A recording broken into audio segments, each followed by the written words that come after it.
දැන් මොකද මම දකිනවා අර දැන් ඉස්සරහට එන්න තියෙනවා. මේවා කරන්න එපා. එතකොට මහානක් දාලා වගේ. එහෙම එක එක දේවල් කියලා. අයිය ඇස්වකට හොස්සස්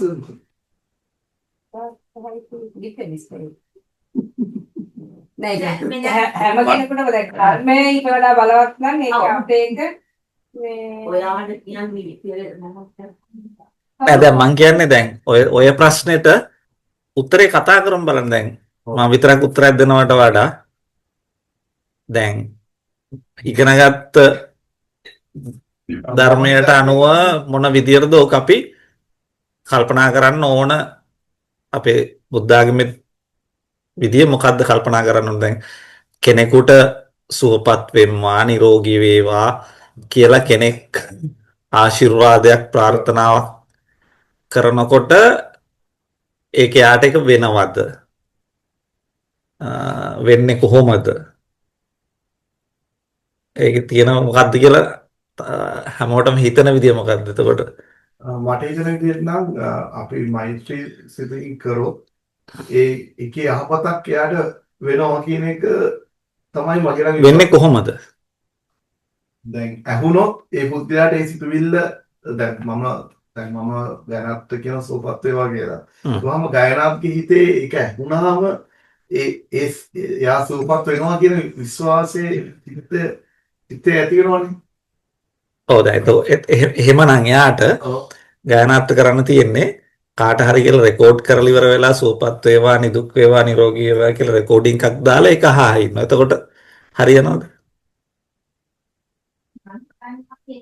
දෙකම එකයිනේ ඔයා මෙයාට කිව්වත් එකයි මෙයාට ඇහුණත් එකයි. ඔය කියන විදියට. ඔව් ඒක දෙවෙනි එක දැන් අපි කියමු මෛත්‍රී භාවනාවේදී කියනවා නේද? තමන් ඔතන පොඩි චුට්ට කරනවත්තලා මම කියන්න තව පොඩි ඔතන අතුරු කාරණාවක් මතු කරන්න. දැන් මම මේ කියපු ප්‍රශ්නෙම දැන් ඔයා ගායනාත් පිරිත් ටිකක් කියන එකද හොඳ?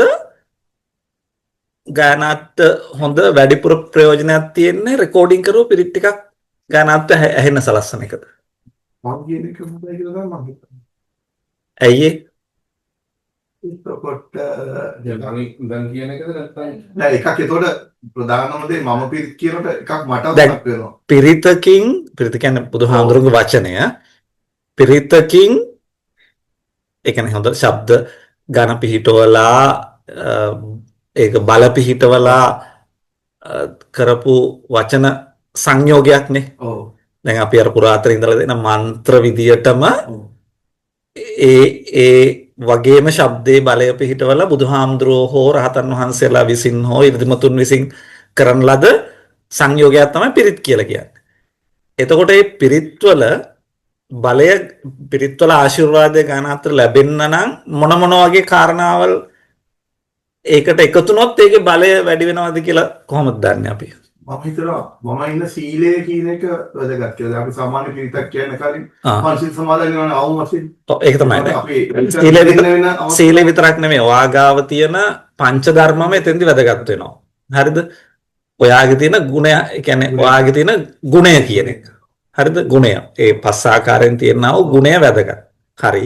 එතකොට ඒ කියන කෙනාගේ ශක්තිය තෙන්ට මුසු වෙනවා. බුදුහාමුදුරුවෝ වචන නිසා වචනේ බලයක් තියෙනවා. ඊට පස්සේ ඔයා කියන වෙලාවේ මෙලෝ සිහියක් නැතුව කිව්වොත් එහෙම එතකොට අතන චේතනාව පිහිටවල නැති ප්‍රශ්නයක් එතන එනවා. ඒක එක කාරණාවක්. චේතනාව පිහිටවනවත් අද ඔයා ඒක කියනකොටම ඔයා ඒ කියන්නේ මොකද්ද කියන එක ගැන සිහියෙන් අවබෝධයකින් හිටියොත් ඒක තවත් බලවත් වෙනවා. ඊළඟට තවත් බලවත් වෙන කාරණාවක් තමයි ඒකෙදි ඔයා හරියට උච්චාරණය කරලා එක කියනවාද කියන කතාව. දැන් මන්ත්‍ර ගත්තොත් එහෙම මන්ත්‍රය හරියට උච්චාරණය කරද්දී මන්ත්‍ර බලලා නැහැ. ඒ වගේ තමයි පිරිතත්. ඒක නිසා රෙකෝඩින් එකක් ගායනාත් හස්සනවට වඩා විශාල වෙනසක් තියෙනවා. කෙනෙක් විසින්, ඒ කියන්නේ ගුණ යහපත් කෙනෙක් විසින් ඊටාම අවබෝධයෙන් සහ සිහියෙන් යුක්තව තේරුම දැනගෙන හොඳින් වචන උච්චාරණය කරලා පිරිතක් කිව්වොත් එහෙම ගායනාත්වයෙන් උපරිම ඵලය ලැබෙනවා. ඒ කියන්නේ එයා අහන් ඉන්නවා කියන එක අතුරු කාරණාවක්. හරිද? දැන් ගායනාත් ඒක සාවධානව තේරුමින් අහන් ඉන්නවා කියන එක අවශ්‍යම කාරණාවක් නෙවෙයි ඒ පිරිතේ බලය ලැබෙන්න. ගායනාත් තේරුණාද? අර ඔයාගේ පැත්තෙන් ප්‍රක්ෂේපණය කරන පැත්තෙන් තමයි මේ රිසීවර් ගෙන් එකෙන් එච්චරම අවශ්‍යතාවයකුත් නැහැ අතරම. ඒක වැඩි කරගන්න පුළුවන්. ඒ වුණාට පිරිතේ බලය තියෙන ගායනාත් තේරුණත් නොතේරුණත්. ගායනාත් වෙනත් මේ ආගම කෙනෙක් වුණත්. එතකොට ඒක නිසා දැන් දැක්කනද ඕකෙන් තේරුණා නේද යමක් කියනකොට එයා ගාව තියෙන ගුණයයි එයා ඒක කොච්චර මේ චේතනාවකින් යුක්තව ඒක කියනවද කියන කාරණාවයි ඒක හරි වැදගත්. දැන් හිරන්නේ හව ප්‍රශ්නෙට උත්තරේදීත් ඒක පාවිච්චි කරන්න පුළුවන් අපිට අනිත් පැත්තට. දැන් මම මේ ඔයාලට ප්‍රමහර ආශිර්වාදයක් කරනවා නම් ඒ වෙලාවේ මං ගාව තියෙන ಗುಣ ප්‍රමාණයයි මං ඒ කරන ප්‍රාර්ථනාවට මං කොච්චර මේ හිතින් ඒක පිහිටවල තියනවද කියන කාරණා මම ඒක කොච්චර තදින් ඒක කරනවද යාට කියන කාරණාවයි සියල්ලම වැදගත් වෙනවා. ඒකයි තියෙන්නේ. එසා ප්‍රාර්ථනාවක් හරියන්න නම් තමන් ඒකනේ අපි ඔය ආශිර්වාදයක් කරන්න ගියත් බුදුහාමුදුරන්ට වැඳලා පූජාවක් කරලා ඒකෙන් පස්සේ ප්‍රාර්ථනා කරන්නේ. ඒ කියන්නේ පන්සිල් තෙරුවන් සරණ ගිහිල්ලා පන්සිල් සමාදන් වෙලා බුද්ධ පූජාවක් කරලා පින් රාශියක් රැස් කරගෙන හිත හොඳ මට්ටමකට ගෙනල්ලා පින්වත් මට්ටමකට ගෙන එතන ඉඳන් ආශිර්වාද කරනවා. ඒ කියන්නේ දුරට ගලක් ගහන්නට ඒ උඩ නගින්න ඕන. බිම ඉඳන් ගැවුවට පස්සේ පොළොතොලෝදි කියන්නේ. ප්‍රක්ෂේපණය කරන්න උනට ඒ උඩ තැනකට නගින්න ඕන. එතකොට තමයි ඒ ගොඩක් දුරට යන්නේ. ඒ වගේ තමයි අපි කරන ආශිර්වාදය. ඕක ඇස්වා කටවලට යූස් කරන්න පුළුවන්. ඒකම නරක පැත්ත තමයි ඇස්වා කටවහ පාවිච්චි කරන්නේ. ඒ කියන්නේ දැන් සමහරු කියනනේ ඔය කටින් කිව්වොත් ආයි ඉවරයි කියලා. අපි එහෙම කියනනේ එහෙම මිනිස්සු ඉන්නවා අපි අතර. ඉන්නවා එහෙම කට්ටිය ඉන්නවා. ඉතින් ඒ හැටි ඒ කියන්නේ එයාගේ වචනේ තියෙන බලය. එයාගේ වචනේ තියෙන බලය අපි කො පාවිච්චි කරන නරක පැත්තට. ඇස්වා කටවහ පැත්තට. මේ දැන් අපි ඇස්වා කටවහ අපේ මිනිස්සු ගොඩාක් වෙලාට විශ්වාස කරනවා කියන්නේ විශ්වාස කරන එකේ ලොකු වැරද්දකුත් නැහැ ඇත්තටම. ඇස්වා කටවහ කියන එක. කෙනෙක්ගේ ඇහෙන් දෙන්න පුළුවන් දෙයයි කටෙන් කරන්න පුළුවන් දෙයක්ම තියෙනවා. ඉතින් ඒකනේ අපි ගොඩාක් කට්ටිය එකතු වෙලා පිළිත් කිව්වට පස්සේ අපේ කට වහනේ මේ කටේ තියෙන හොඳ පාවිච්චි කරලානේ පිළිතෙන් ආශිර්වාද කරන්නේ. මං කියන්නේ බුද්ධ වචනයයි අර සේරටම අමතරව අපේ කටේ බලයත් පාවිච්චි කරනවා. ඕකම නරක පැත්තට පාවිච්චි කරන අපි කටවා කියනවා. දැන් වස් කවිත් තියෙනවා සෙත් කවිත් තියෙනවා. ඒ දෙකම වැඩ කරනවා. ඒ වචන වල බලය. සහ කියන එක්කෙනා ඒ කොච්චර හොඳට ප්‍රක්ෂේපණය කරනවද කියන එක තමයි වැදගත් වෙන්නේ. නිසා ප්‍රාර්ථනා කිරීම කියන එකේ බලයක් තියෙනවා. සාදයක් කියන්නේ අපි තවන දැන් යන්නේ සාමාන්‍යයෙන් විශේෂයෙන් පොඩි කුඩා දරුවෝ දැන් වෙනසල මාර්ගයටපත් වෙනවා. මම ඉතින් අපි ප්‍රාර්ථනාවක් විදිහට කියන ඉතින් මුකුත් එහෙම ඔය අයියෝ වගේ මොකක් හරි සීලයක පිළිපදලා යම් කිසි කුසල කර්මයක් කරලා නෙමෙයි සාමාන්‍යයෙන් කියනවා මේ ඉදිරි භව ගමනේදී මග්භවයේදී මේ කිසි අකල් මරණ වලට ජාතිත් මේ වගේ අකල් මරණයක් නොවේවා කියලා කිව්වට ඒක ඉතින් ඒ විදිහටම සිද්ධ වෙනවද කියලා. ඔව් එහෙම නෑ. මොකද ඒක අපේ වචනේ තියෙන බලය කොච්චරද කියන එක අනුව විතරයි ඒක හොඳාපවත්.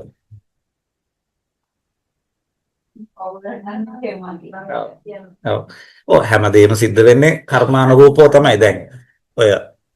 දැන් ඔය ව්‍යසන කියන ඒවා අපි මේ කාලේ අපි ගොඩාක් ව්‍යසන දකින්නේ නැහනේ. රටවල් පිටින් විනාශ කරනවා, ගම් දනව් විනාශ කරනවා. ඒ වගේ දේවල් අපි දකින්න හරිය අඩුයිනේ. ඔය සීමිත යුද්ධ ප්‍රමාණයක්නේ ලෝකෙ උනත් දැනට තියෙන්නේ. ඒකට අපේ ඉතිහාසවල කොච්චර විශාල යුද්ධ කරලා තියෙනවද? විශාල ව්‍යසන වෙලා තියෙනවද? මේවා ඒවත් එක්ක ගත්තාම මේව ලොකු ව්‍යසන නෙවෙයි. එහෙම ගත්තට මේවා ලොකු යුද්ධයක් නෙවෙයි. අපේ 30 වසරක යුද්ධ කියන එකත් මහා ලොකු යුද්ධයක් නෙවෙයි. අතීත සිද්ධ වෙච්ච ලංකාවේ පවා සිද්ධ වෙච්ච යුද්ධ එක ගත්තට පස්සේ.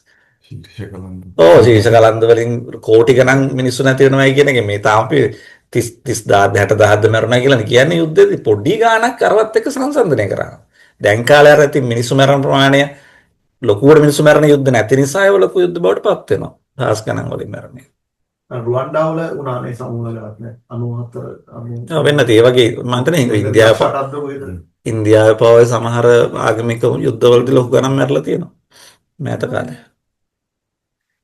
ඒකත් ඉතින් ලෝකෙ ගත්තාම එහෙම ලොකුම ගාණක් නෙවෙයිනේ. ලක්ෂ ගණන් මරුන්නේ නැහැ. නෑ ලක්ෂ ගානට වඩා මරුණා. ඇත? මිලියන ගානක්. ඩීලි කවුන්ට් එකේ නකොටත් එහෙම මිලියන ගානක් පෙන්නන. ලංකාවේ හැබැයි දැන් ඔය මෙහෙමනේ දැන් මම කියන ඔය කොරෝනා එකේදී කවුන්ට් කරා. ඔව්. දැන් මේ මුකුත් ව්‍යසන නැති දවස්වල මරණ ගාන ඒ කියන්නේ යුද්ධ වලින් සහ ස්වභාවික ව්‍යසන වලින් මරණ අනතුරු යුද්ධ ස්වභාවික ව්‍යසනය කියලා එකතු කරලා ඩේලි කවුන්ට් එකක් කවුරක් හදන්නේ නැහැ නේද මරණ ප්‍රමාණය. මම පහුගිය දවසේ ගැහුවේ දැන් මේ නිකන් සාමාන්‍ය එක බයිසිකල් වල අනතුරු වලින් මෝටර් සයිකල් වල අනතුරු වලින් කියලා එහෙම වෙනම කවුන්ට් එකක් යනවා ඩේලි කවුරක් ගණන් කරන්නේ නැහැ. කොහොමත් යන්නේ නැහැ ඒක. ඒකයි තියෙන වෙනස. කොරෝනා දැන් කොරෝනා වලින් ගත්තට පස්සේ දැන් හිතන්නකෝ දැන් අපි සේරම දන්න කී දෙනෙක් මරුණාද? අපේ පවුල් වල කවුරුවක් මරුණාද? නෑනේ. ඕනේ නෑ ඒක තමයි මම කියන්නේ. අපි දන්න කිසි කෙනෙක්ගේ පවුලක කිසි කෙනෙක් මැරිලත් නෑ ওই කොරෝනා එකේ. හරිද? ඉන්ජෙක්ෂන් ගහලා තියෙනවා කොරෝනා හැදිලා තියෙනවා ඉන්ජෙක්ෂන් නොගහව මිනිස්සු ඉන්නවා ඔය සේරම තුන් જાතියෙම ඉන්න අපි කිසි කෙනෙක්ගේ පරම්පරාවක කවුරුවත් මැරලා නෑනේ කොරෝනාවට. ඕවර ප්‍රොපගැන්ඩා පත්තකුත් තියෙන ලොකු. අපේ මම යහපු එකට මේ සෙත් ප්‍රාර්ථනා කරන කීදී මේ මං හිතන දෙයක් චිත්ත ඒකාග්‍රතාවය කරන වෙලාවට තියෙන සමාධිය ඒක ගොඩක්ම වැදගත් වෙනවා මොකද අර තමුන්ගේ ඉන්න ප්‍රමාණය අනුව ඒකේ බලවත් බව වැඩි කියන එක මම හිතනවා. තව හොඳටම ආශිර්වාද කරන්න පුළුවන් විදියක් කියන්නද? මේ බුදුහාඳුරු කියපේ මං කියවන්නේ නේද? මේ දැන් බුදුහාඳුරු මෛත්‍රී භාවනාව කරන්න කියලා තියෙනවනේ. දැන් අපි මෛත්‍රී භාවනාව කරලා මොනවා හරි විදිහකින් නිරෝගී වෙම්වා සුවපත් වෙම්වා හරි මොකක් හරි විදිහකින් අපටත් වඩලා ඒක බලයක් හැට අරගෙන يعني ලෙඩ හොඳ කරගන්න පුළුවන් තත්ත්වයට අපිට වඩල ඉවර වෙලා තවත් කෙනෙකුට වඩලා තවත් සතුරු කෙනෙකුට මැදිහත් කෙනෙකුට එක එක જાති කට්ටියට වඩලා මෛත්‍රී භාවනාව හොඳට වඩලා තිබිච්ච කෙනෙකුට ඔය කියන හැම විදියටම වඩා ශනිකව කාට හරි සුවපත් වෙම්වා කියලා හිතපු ගමන් හැතැම්ම දහස් ගණක් එහා හිටියත් එයාව එකපාරට සුවපත් කරන්න පුළුවන්. ඒ වගේ මේ බලයක් තියෙනවා මෛත්‍රී කරලා තියෙනවා. මෛත්‍රී භාවනාව පුරුදු කරලා දුනොත් එහෙම. ඒකම තමයි කියන්නේ බලන්න ඒ හිතේ මෛත්‍රී චේතනාව වඩපු කෙනෙකුට වැඩිපුර ප්‍රමාණයක් මෛත්‍රී මෛත්‍රිය තව කෙනෙකුට දෙන්න පුළුවන්. එතකොට අනිවාර්යෙන් දැන් භාවනාව කියන්නේ මොකද්ද? හිත වඩනවා කියන එකනේ. හිත වඩපු කෙනාට තමයි වැඩිපුර ආශිර්වාදයක් කරන්න පුළුවන්. ඒක අනිවාර්යයි. දැන් මෛත්‍රිය චේතෝ විමුක්ති විදිහට කියන්නේ ප්‍රථම ධානය, ත්‍ය චතුර්ථ ධානය පෙක්ෂා තත්ත්වයට පැමිණි කෙනෙකුගේ ප්‍රබලතාවය වැඩි. ඒ වගේ කෙනෙක් මෛත්‍රී කරනකොට අනිවාර්යෙන්ම ඔව් දැන් එහෙම මෛත්‍රී කරපු කෙනෙක් එහෙම කරනවා අත්දැකීම මම දැකලාම තියෙනවා. ඒ කියන්නේ දුරස්තව ෆෝන් එකෙන් මෛත්‍රී කරාට පස්සේ ලෙඩ හොද වෙන විදිහ. ඇහෙන්න ඕනේ නැහැ. ඒ කියන්නේ සංවාදයක ඉන්න වෙලාවකදී කෙනෙකුට මෛත්‍රී කරලා ඉවරලා යාගේ තිවිච්ච රෝග තත්ත්වය එකපාරටම හොඳ කරපු අවස්ථාවක් මම දැකලා තියෙනවා. ඒ නිසා මම විශ්වාස කරන්නේ මෛත්‍රී භාවනාව වටිනවා කියන එක. ඒක තමයි වගේ හිතේ සමාධිය එයා ඒ කියන්නේ හිත වඩපු කෙනෙකුට වැඩි ආශිර්වාදයක් කරන්න පුළුවන්. ඒකනේ අපි හැමතිස්සෙම දැන් හාමුදුරුවන්ගේ ආශිර්වාදය අපි ඉහළ කියන්නේ උසස් කියලා සලකනවානේ. ඒ කියන්නේ හාමුදුරුව අපිට වඩා සීලෙන් වැඩි හිත වඩලා තියනවා වැඩි ගිහි අයට වඩා. ඒක නිසානේ අපි හැමෝම විශ්වාස කරන්නේ හාමුදුරුව කෙනෙක්ගේ ආශිර්වාදය වටිනවා කියන එක. ඒ වටිනකම තියෙන්නේ එතන තමයි. සීලය සහ සමාධිය කියන එකේ. මේ දෙකේ තියෙනවා.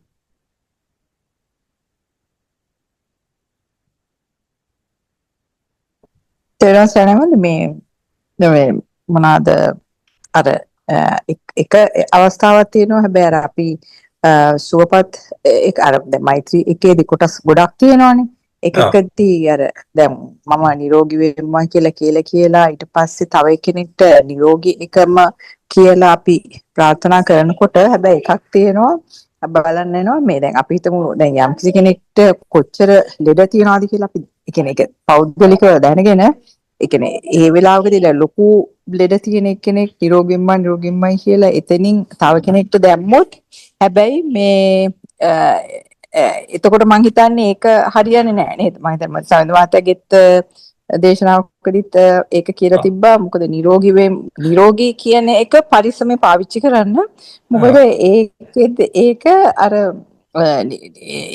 තමන් නිරෝගී නැත්තම් ඒකම බලයකට අරගෙන තව කෙනෙක්ට කරන්න බෑනේ. ඉතින්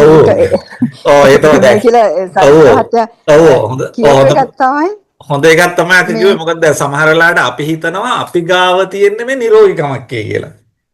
හරිද? අපට ඒ වුණාට සිහි කල්පනාව නැති නිසා අපට තියෙන ලෙඩ ප්‍රමාණය අපි දන්නෙත් නැහැ. දැන් මෛත්‍රියේදී වෙන්නේ අපි ගාව තියෙන නිරෝගීකමක් යම්සේද ඒ අනිත් කෙනාට ලැබේවා කියන එක තමයි ප්‍රාර්ථනා කරන්න පුළුවන්.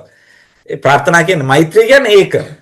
ඒ කියන්නේ අපට තියෙන දේම අනිත් කෙනාට වේවා කියන එක තමයි ප්‍රාර්ථනා කරන්න මිතුරුකම කියන්නේ. එතකොට දැන් තමන් ලෙඩ ගොඩක් ඇඟේ තියාගෙන ඉවර වෙලා අනිත් කෙනාට නිරෝගී වේවා කිව්වට ඒක ප්‍රබල නෑ එතකොට.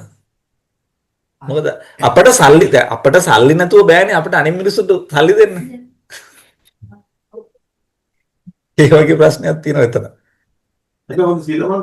ඒ වගේම තමයි අර නිදුක් වේවා කියන එකත් අර දැන් අපිට දුක්ඛිත තත්වයකටපත් වෙලා අර එහෙම කෙනෙක් එකත් එහෙමයි. පස්සේ මම දෙත්ම කියපු එකක් තමයි මේ සරල ගොඩක් අයට අර සුවපත් වේවා කියන එක ටිකක් පොදුයි. ඒ වගේ එකක් අරගෙන කරන එක ටිකක් අර ශක්තිමත් භාවයට වැඩි අනිත් දෙකට වඩා කියලා.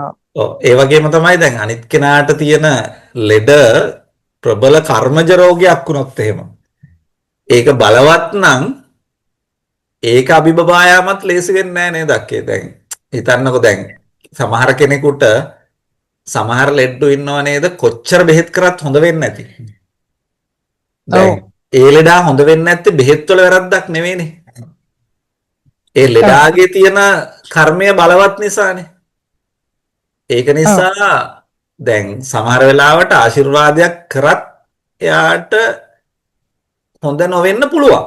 එයාට ආශිර්වාදය නොලැබෙන්න පුළුවන්. මොකද හේතුව එයාගේ කර්මය ලෙඩවීම සඳහා තියෙන කර්මය බලවත් නම් ඒක අභිභවයන් බැරි වෙන්නත් පුළුවන් කෙනෙකුට. ඒ නිසා එහෙම පැත්තකුත් තියෙනවා. මම කියන්නේ මේ මම මෑතක දැක්ක ඒ කියන්නේ ඇත්තටම අපිට තියෙන සමහරකට තියෙන ඊට මොනවාද කියලා හිතනවා. දැන් මල්ලි කියනම එකකදී ඔය කර්මය හා සම්බන්ධව මේ පොඩි දරුවෙක්ට ඉතමත් දරුණු මේ ලෙඩ එකක් තිබිලා තියෙනවා ඒ දරුවට. ඉතින් ඒ දරුවාගේ ලෙඩ එක මොකද්ද කියලා කියන්නේ මේ මොකද්ද කියන්නේ දියවැඩියා අවුරුදු 6යි. අවුරුදු 6යි. ඒකත් ගිහිල්ලා තියෙන්නේ උපරිමයට. 300 අර එහෙම. ඉතින් දැන් හිතන්න එතකොට දැන් ඒ අවුරුදු 6 ළමයා ඒ පටන් ගන්නකොට ඒ විදිය ආකාරයකින් නම් එතකොට ඒ ළමයේ ජීවිතේ නේද ඉතින් ඒ විදියට බලනකොට දැන් ඒව සලකනකොට අපිට හේතු ගොඩක් හිතන්න පුළුවන්. ඒ කියන්නේ දැන් ඒ ළමයා මේ අර ඉන්සුලින් ඉන්ජෙක්ෂන් උත් ගන්න. එතකොට පොට බලන්නේ කියන්නේ අපි අඩු ගානේ කියන්නේ ඒ තත්ත්වයට නෙමෙයි. ඉතින් එතකොට දැන් සමහරක් අයගේ ප්‍රශ්නයක් තමයි ඔය වගේ එකක් ආවම ආගමද ධර්මයේද ඔක්කොම අයින් කරනවා. ඒගොල්ලෝ හිතන්නේ අර අපි මෙච්චර කරලත් මෙහෙම තියෙනවා. අපිට ඒක මේ ඒතර වැඩක් නැහැ. කියලා ඉතින් ඔක්කොම අතහැරලා දානවා. ඉතින් අර එහෙම ප්‍රශ්න තියෙනවා. නමුත් ඉතින් අර කර්මයෙන් එන දේවල් ඉතින් අපිට සමහර වෙලාවට ඉතින් ඒක වළක්වන්න බෑ. ඉතින් නේද? ඒ කියන්නේ ඒක අර accept කරලා ඒකට මොකක් හරි මේ මොකද විපාකයක් නිසා ඒක දෙනවා නම් ඒක හරියට ගත්තා නම් තමයි ඉතින් හොඳ. ඉතින් ඒ අනිත් අයට උනත් ඒ කියන්නේ දෙමව්පියන්ට ඒක හැමෝටම මම හිතන්නේ නේද? මේ අපට කර්මයෙන් හැදෙන ලෙඩ පැත්ත ගත්තට පස්සේ මට වෙලාවට හිතෙච්ච දෙයක් කාරණාවක් තමයි ධර්මයට දැන් සමහර වෙලාවට අපිට කර්මයෙන් ලෙඩ හෝ මොනවා හරි විපත්තියක් වෙනකොට ඒකට කරන්න ඕන ප්‍රතිකර්ම කරනවා කියන එක. ප්‍රතිකර්ම. සමහර වෙලාවට ඒ කරන ප්‍රතිකර්ම වල ආනිසංසය අපට ලැබෙන්නේ මෙලෝ වශයෙන් නොවෙන්න පුළුවන්. ඒ කියන්නේ හිතන්නකෝ අපිට මොනවා හරි ලෙඩක් තියනවා කියලා හිස රදයක් කියලා ලෙඩේ. එතකොට අපහසු හිසරුදාවක් අපිට තියනවා නම් ඒකට ප්‍රතිකර්ම තමයි කරන්න ඕනේ. ඒ කියන්නේ හිසරුදාවට බෙහෙත් පූජා කිරීම, ඒක බුදුහාමුදුරන්ට, සංඝයා වහන්සේට, අනිකුත් ලෙඩුන්ට කියලා විවිධ ක්‍රමවලට ඒ හිසරුදාව සම්බන්ධව බෙහෙත් පූජා කිරීම හොඳයි ප්‍රතිකර්ම. දැන් ඒක කරා කියලා මේ අපිට මෙලෝ වශයෙන් සනිකව හිසරුදාව සුව වෙනවා කියන කාරණාව නෙවෙයි. සංසාරේ ඉස්සරහට මේ වගේ දේවල් නොවේවා කියන ප්‍රාර්ථනාවෙන් කරාම අපිට මේ ආත්මෙ නෙවෙයි ඉස්සරහ ආත්මවල හරි ඒකෙන් ප්‍රතිඵලයක් අපිට දැනෙන්නේ ප්‍රතිකර්ම කරනවා කියන එක. දැන් ලෙඩ තියෙනවා නම් අපි ලෙඩ වලින් දුක් පීඩා විඳිනවා නම් බෙහෙත් පූජා කරනවා කියන්නේ අපි ඒකයි. ප්‍රතිකර්ම කරනවා. ඒකට විරුද්ධ කර්ම. මමත් අර අක්ක කිව්ව මේ සාමින්දරියගේ කාරණා මම අහලා තියෙනවා අර නිරෝගී වෙනවා කියනකොට ඒක. නමුත් මම එතනදිත් මම හිතුවා එතකොට දැන් මම දන්නේ ඒක අපි මම හිතන්නේ දැන් මම නිරෝගී වෙනවා also අනිත් කෙනා. නැතුව මම මෙන්ම කියන විදිහේ මම වගේම කියන කිව්වේ නමුත් මම අනිත් කෙනා. මේ සුවපත් වෙනවා. ඉතින් මට මගේ කර්ම මෘගය තියෙන නිරෝගීකත් බව හරි සුවපත් භාවයෙන් හරි එහෙමයි. නමුත් මමත් අනිත් කෙනාට මේ මෛත්‍රිය දෙනවා කියන එක තමයි මම හිතන්නේ. ඒ කියන්නේ මම ඔක දෙන්නේ. කාලෙල අපේ. පොරලෑගම හම්රංගේ මේ බණවලත් මම දන්නා ඒක මේ කියවිලා තියෙනවා. ඒක තමයි දැන් එතෙන්දී දෙකක් තියෙනවා. අපි මේ මෛත්‍රී භාවනාව පැත්තෙන් මෛත්‍රී භාවනාවෙන් හිත දියුණු කරාට පස්සේ අනිත් කෙනාට ඒ ආශිර්වාදය ලැබෙන විදියනේ අපි ඔය කියන්නේ අපට තියෙන නිරෝගී භාවය තමයි අපි ප්‍රාර්ථනා කරමු අනිත් කෙනාට ලැබෙන්නේ කියලා. දැන් මෛත්‍රී භාවනාව පුරුදු කරන්න කියනකොට ඉස්සෙල්ලම කියන්නේ මොකක්ද? තමන්ගේ නිරෝගී භාවය ලැබීම පිණිස ඉස්සෙල්ලා භාවනා කරලා ඒක පුරුදු කරලා ඒක වඩලා තියෙන කෙනාට එතකොට තමනුත් නිරෝගී වෙලා අනිත් අයට නිරෝගී වෙන්න ප්‍රාර්ථනා කරන්න පුළුවන්. ඒ තමනුත් ඒ නිරෝගී තත්ත්වයටපත් වෙන්න පුළුවන් භාවනාව තමන් කෙරේ යොදලා තියෙනවා නම් තමන් කෙරේ වඩවලා තියෙනවා. ඒක පටන් ගන්න උනත් එතනින් තමයි. මට ඒක එතන මේ ඔබ මොකද කිව්වනේ? කැලුම් මමත් හිතුවේ දැන් අපි හිතමුකෝ අසනීප වෙච්ච ස්වාමීන් වහන්සේ නමක් ඉන්නවා කියලා වෙන්නේ. ගොඩක් ස්වාමීන් වහන්සේලා අසනීපයි.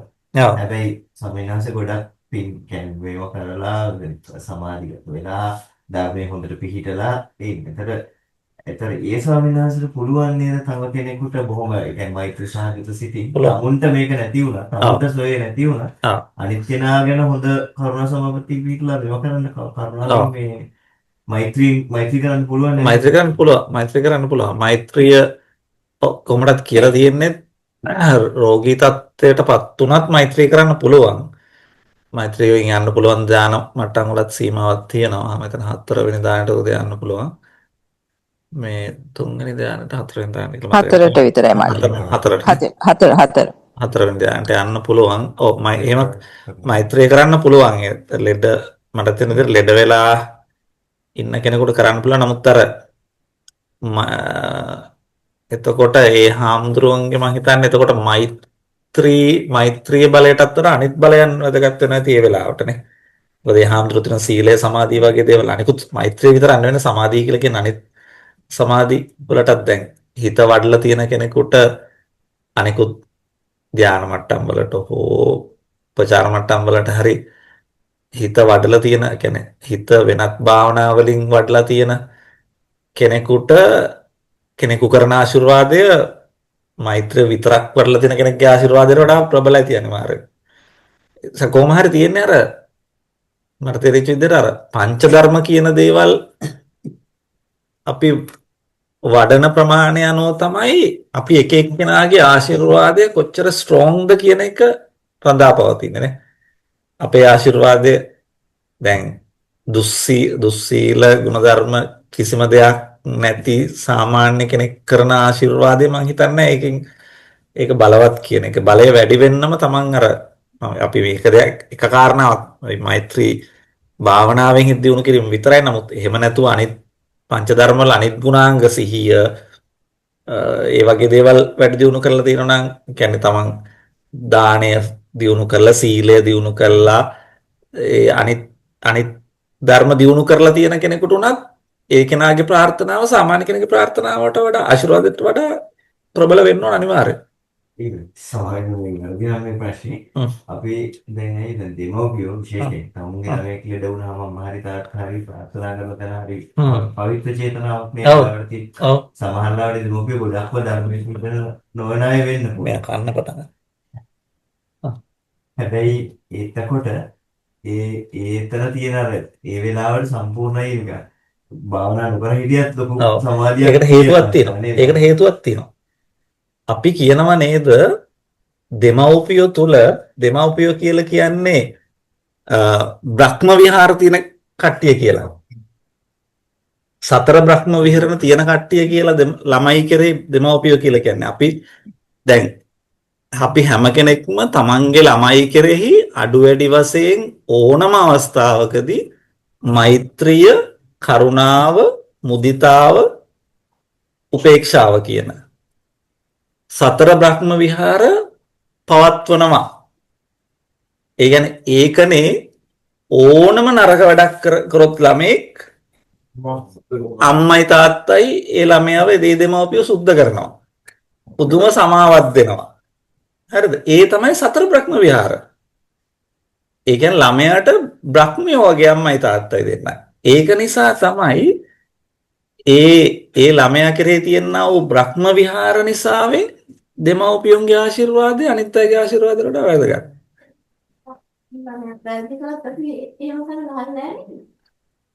නෑ එහෙම හරි නැහැ කියලා කියන්න බෑ. මොකද හේතුව නිතැතිම්ම දෙමව්පියෝ කියන කට්ටියට උරුම වෙච්ච දෙයක් තමයි බ්‍රහ්ම විහාර කියන එක ළමයි කෙරෙහි.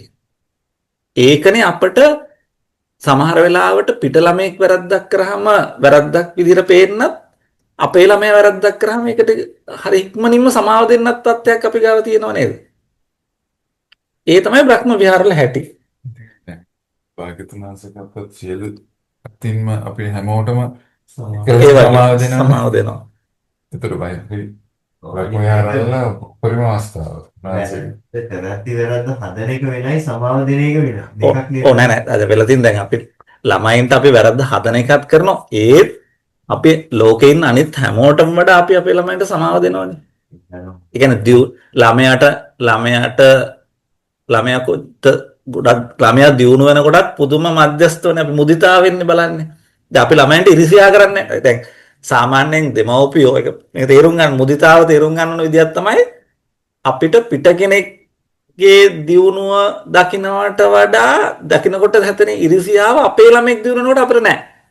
ඒ තමයි මුදිතාවේ හැටි. ඒ බ්‍රහ්ම විහාර අපිට බ්‍රහ්ම විහාර තියෙනවා කියලා තේරුම් ගන්න විදියේ.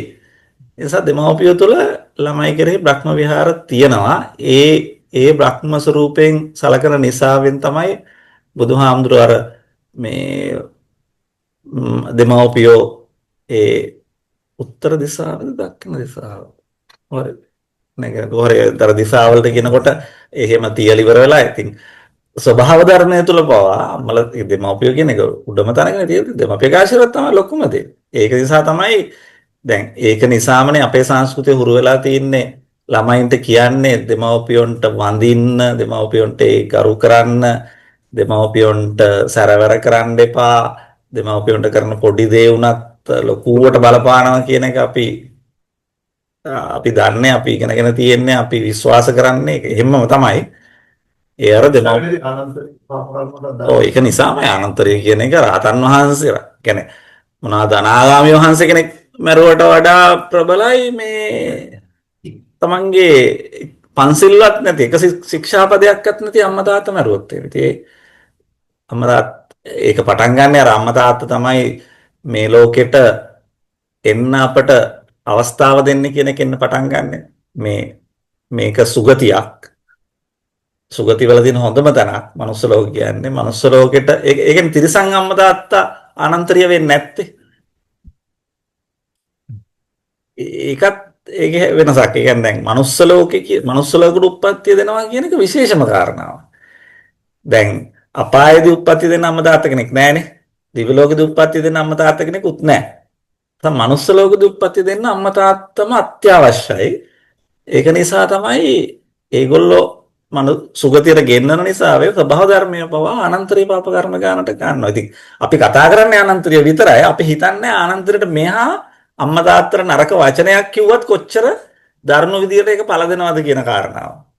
අපි දැන් කුජුත්තරාව රහත් මෙහෙණින් වහන්සේට පනාව ගේන්න කිව්ව නිසා නීච කුලේ දිගට මිපුදුනා කියන එක අපි ඇහුවට අපි හිතන්නේ අපි අපේ අම්මට තාත්තට මොනවා හරි නරක වචනයක් කියලා නිකට තරහ ගියාම බැන්නොත් අපිට අවුරුදු කොච්චර ආත්ම ගාණක් ඒ වචනේ අපිට පළ දෙනවද කියන එක අපි හිතන්නේ.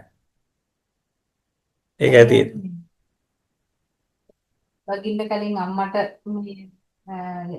වෙළඳාම යන්න එපා මේ මෑතකදී අපි කතා කරේ කතාව නේද?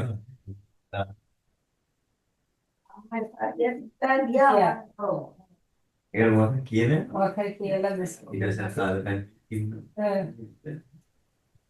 ඒ අම්මට ඒ කියපු නිසා තමයි එයා අනිත් හිතේ මෛත්‍රී සමාධිය තියෙනවා මරන්න බෑ කියලා කියනනේ වසරිස දීලා අර දුන්නෙන් විද්දත් අසින්න ඒවනම් තියෙන්නේ හොඳටම තියෙනවා නේද? දැන් අපි දන්නවනේ සාමාන්‍ය ඒක ආනිසංශ. දැන් මෙත්තානිසංශ මෙත්තානිසංශ 11 8 ඒ සූත්‍ර දෙකම මේ කාරණාව තියෙනවා. දැන් අපි දන්න කතානේ දැන් සාමාවති බිසවට උදේනි රජතුමානේ උදේන රජතුමා කවුරුද අර ඊතලෙන් 500 මරන්න හදපු වෙලාවේ ඒක විද ගන්න බැරි වුණානේ. විද ගන්න බැරිලා ඒක අනිත් පැත්තට හැරලා රජතුමාට එන්න ගත්තානේ. එතකොටනේ මේ කල්ලිවල මුදව ගත්තේ. ඒ වගේ මෛත්‍රිය ධානා මට්ටමටම වඩලා තියෙන කෙනාට පුදුම සනසිල්ලක් තියෙනවා. අර තෙල් මේ කියන්නේ ගිනිගෙන මේ උණු වෙන තෙල් ටික ගිතෙල් වක්කුරුවට පස්සෙවත් මේ මරුන් මිදුතුන් නැහැනේ, පිච්චුන් නැහැනේ. ඒ කතාවේදී ඒ වගේ මෙත්තානිසන්ත සූත්‍ර තියෙනවා. මේ ඒකාදස නිපාතේ තියෙනවා මෙත්තානිසන්ත සූත්‍රයක්.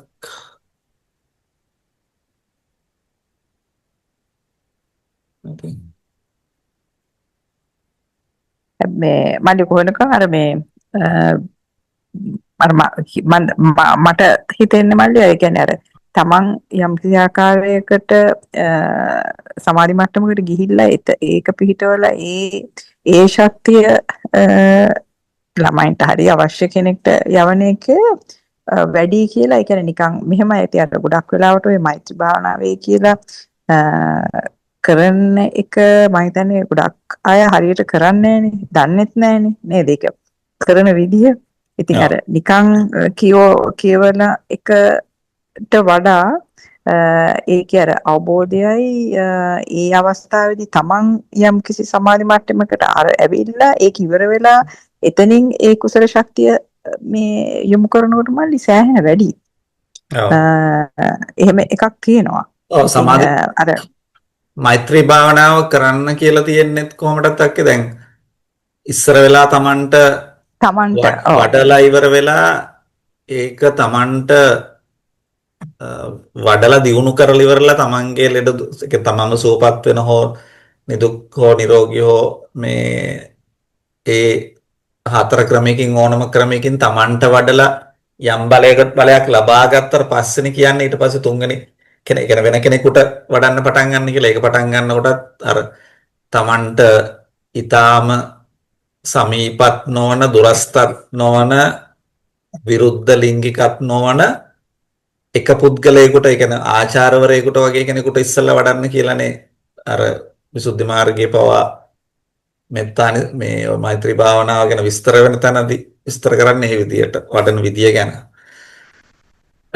දැන් අර මෙත්තානිසංස සූත්‍රයේ තියෙන මේ සූත්‍ර දෙකක් තියෙනවා අටක නිපාතේ අටක මේ මෙත්තානිසංස අටක සූත්‍රයක් තියෙනවා මේ ඒකාදශ නිපාතේ තියෙන මෛත්‍රී ආනිසංස 11ක් තියෙන සූත්‍රය මෙත්තාය වික්කවේ චේතෝ විමුක්තිය මේ ආසේවිතාය භාවිතාය බහුලීකතාය යානීකතාය වත්තුකතාය අනුට්ඨිතාය පරිචිතාය සුසමාරද්ධාය කියලා මේ ඒ වඩන විදියක් තියෙනවා මේ වගේ එක එක මට්ටම් වලින්.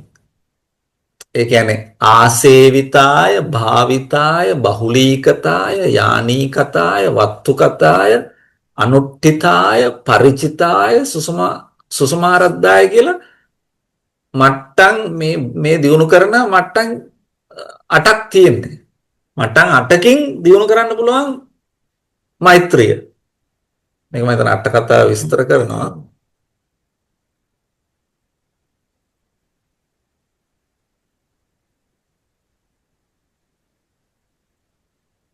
එතන නෙවෙයි මම හිතන්නේ.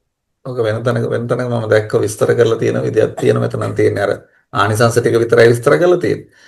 මේ නැත්තම් අර ආසේවනය කිරීම භාවිතා කිරීම බහුලව භාවිතා කිරීම මේ යානී කතාය කියන්නේ යාන සදිස කියලා මේ යානයක් වගේ පාවිච්චි කරන්න පුළුවන් කියලා මේ යානී කතාය කියන මට්ටමට ගියාට පස්සේ මෛත්‍රී භාවනාව උදාහරණයකට කියන්නේ ඊටාම රස්නේ වෙලාවක ගිනියම් රස්නේ වෙලාවක එළියේ මෛත්‍රී යානී කතාය ලෙවල් එකට වඩලා තියුණොත් එහෙම යානයක් වගේ ඒ කියන්නේ AC එකක ඉන්නා වගේ ඉන්න පුළුවන් රස්නෙක.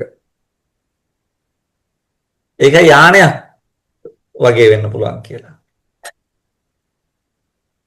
වත්තු මේක එක මට්ටම් වත්තු කතාය අනුට්ඨිතාය පරිචිතාය සුසුමාරද්ධාය කියලා මේක එක මට්ටම් වලින් මේ විදිහට දියුණු කරන්න ඕනේ. එතකොට මේ ආනිසංස තමයි සුඛං සුපති.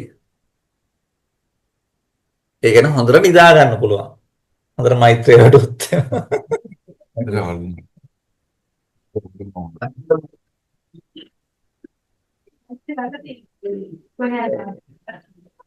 නෑ මේ සුඛං සුපති කියලා කියන්නේ අපතේ වගේ වැටිච්චන නිදා ගන්න එක නෙවෙයි. මේ සුඛං සුපති කියලා කියන්නේ බොහොම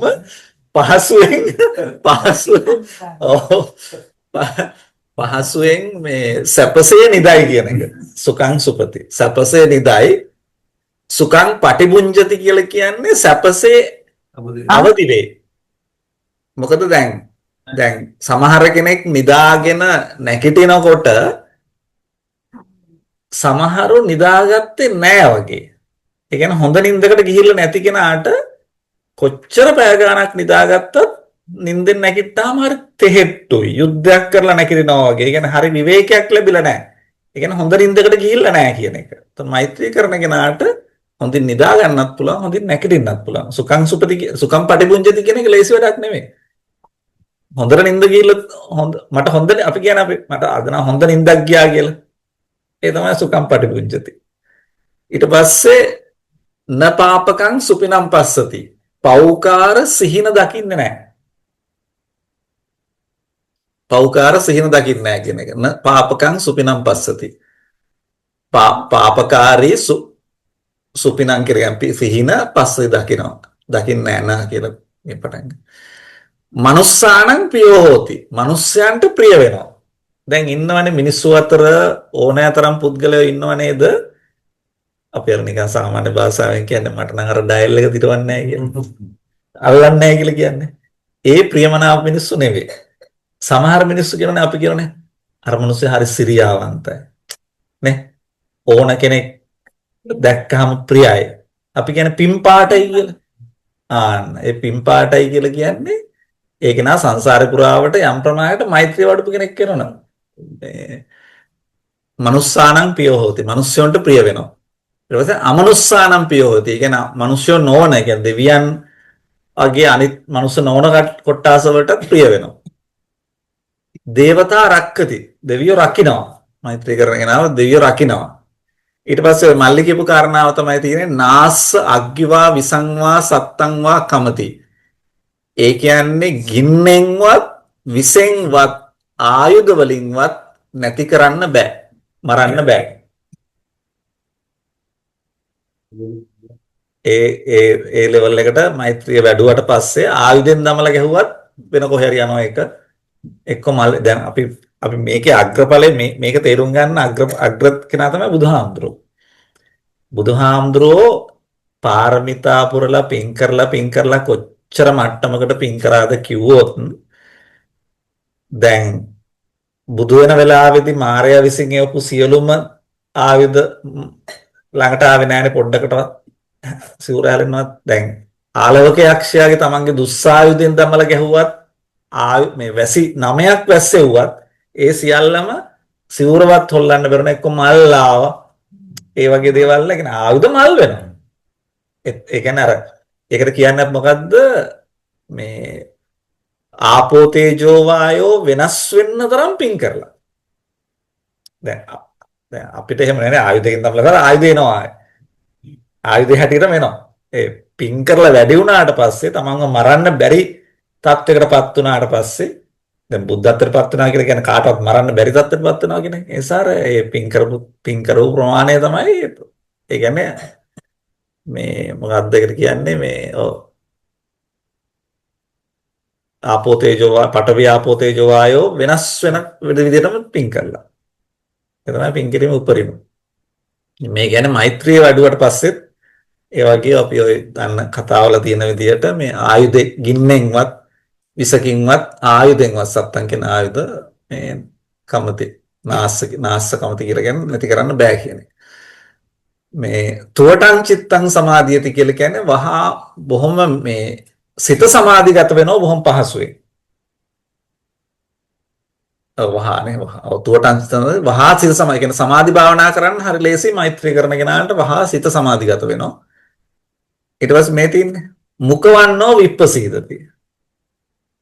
මූණ පැහැපත් වෙනවා. අන්න මූණ පැහැපත් කරගන්න තවත් විදියක්.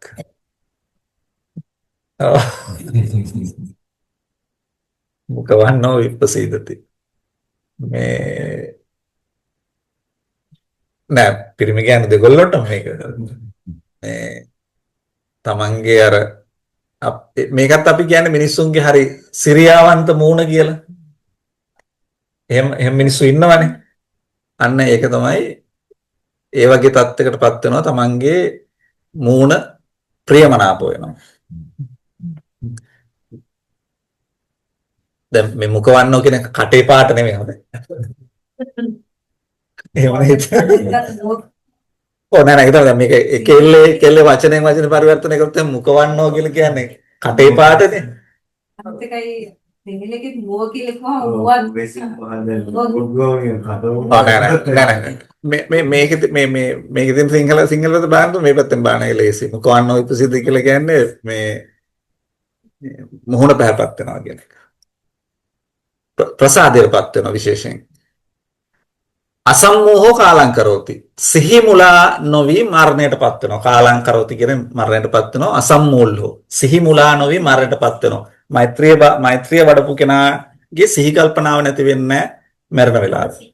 හොඳ සිහියෙන් මරනවා. එතනින් පස්සේ ක්‍රොස් වෙන එක හැටියට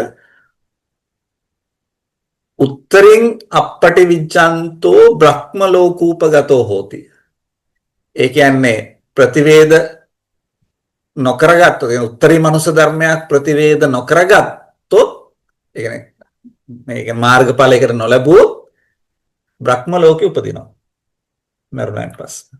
ධ්‍යාන මට්ටම. ඔව් ධ්‍යාන මට්ටම තමයි උපදින්නේ. මේක අර කියන්නේ සාමාන්‍ය විදිහට කියන්නේ මේ බ්‍රහ්ම ලෝකෙ උපදින්න හේතු වෙනවා කියන එක තමයි මෛත්‍රී වැඩුවට පස්සේ ආනිසංස එක. ඉතින් ධ්‍යාන වල තිබුණොත් තමයි මේ අන්තිම එක වෙන්නේ.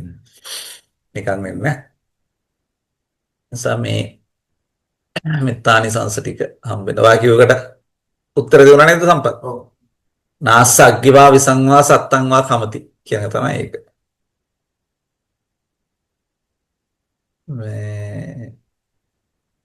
ඒ තමයි මෙත්තානිසංස මේකේ අට කතා විස්තර තියෙනවා. තව ආනිසංස 11 ගැන තවදුරටත් විස්තර තියෙනවා. මේ අපි දැන් අර කරමින් හිටපු මේ සමහර වෙලාවට මේකට ගිහිල්ලා ඉවර වෙලා ආයෙසරක් ගන්න ඕන නැත්නම් එහෙම නැති වෙන ප්‍රශ්නයක් කරනවා. ඉස්සරේ බාරයවුන්ද හ්ම් බාරයවක් ගැන කරේ ඉස්සරේ මරයනද? බාරයව භාර්යාව ගැන.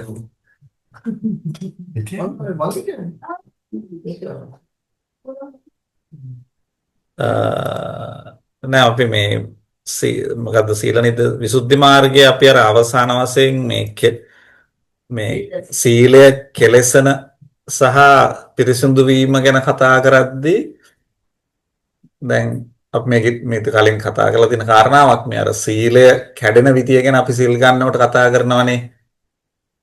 අකණ්ඩ අච්චිද්‍ර අසබල කම්මාස කියලා මුලින්ම ක්‍රම 4කින් සීලය කැඩෙන විදි ගැන මෙතන ඒක විස්තර කරලා තියෙනවා. මේ දැන් එයින් මේ ඛණ්ඩ කියලා කියන්නේ සීලය කැඩෙන විදිහේ ඛණ්ඩ කියලා කියන්නේ උපමා කරලා තියෙන්නේ හරියට මේ ජින්න සාටකෝවිය. ඒ කියන්නේ මේ පරියන්තේ ජින්න සාටකෝවිය කියලා කියන්නේ දැන් කෙලවරින් පරියන්ත කියන කෙලවර ජින්න සාටකෝ කියන්නේ කැඩිච්ච ජින්න නෙමෙයි මේක චින්න සාටකෝ මේ චින්න සාටකෝ විය කියන්නේ කැඩිච්ච සලුවක් කියන්නේ කෙලවරෙන් කැඩිච්ච සලුවක් වගේ තමයි ඛණ්ඩ සීලය කියලා කියන්නේ. අපි සීල් ගත්තට පස්සේ කෙලවරකින් කැඩෙනවා. ඒ කියන්නේ කොනේ සීලය කැඩලා යනවා. ඒක තමයි ඛණ්ඩ කියලා කියන්නේ. යස්සපන වේමච්ච බින්නම් තස්ස මච්චේ චිද්ද සාටකෝවිය චිද්ද කියලා කියන්නේ. ඒක සමහර වෙලාවට මැදින් කැඩෙන සීලය. අනේ මැදින් කැඩෙනවට තමයි අපි කියලා කියන්නේ මේ චිද්ද කියලා කියන්නේ. ඛණ්ඩ චිද්දක්. ඊට පස්සේ මේ තවත් සමහර වෙලාවකට මේ යස්ස පටිපාටියා ද්වේතීනි භින්නානි ඒ කියන්නේ දෙපාරක් තුන් පාරක් මේ සිල් කැඩෙනවා. ඒ කියන්නේ සිල්පද දෙකක් තුනක් එහෙම මැදින් කැඩුණාට පස්සේ ඒකට අපි කියලා කියන්නේ මේ සමාන කරනවා මේ මොන වගේ සතෙකුටද මේ කුච්චයා උක්ටිතේන විසභාග වන්නේන කාලරත්රීනම් අංජතර සරණං ගාවීවිය එළදෙනකට. ඒ කියන්නේ එළදෙනකට සමාන කරනවා තැන් වල නොඑක් පාට මේ මොනවාද තැන් වල නොඑක් පාට මොනවාද කියන්නේ පුල්ලි නෙවෙයි ඒකට කියන්නේ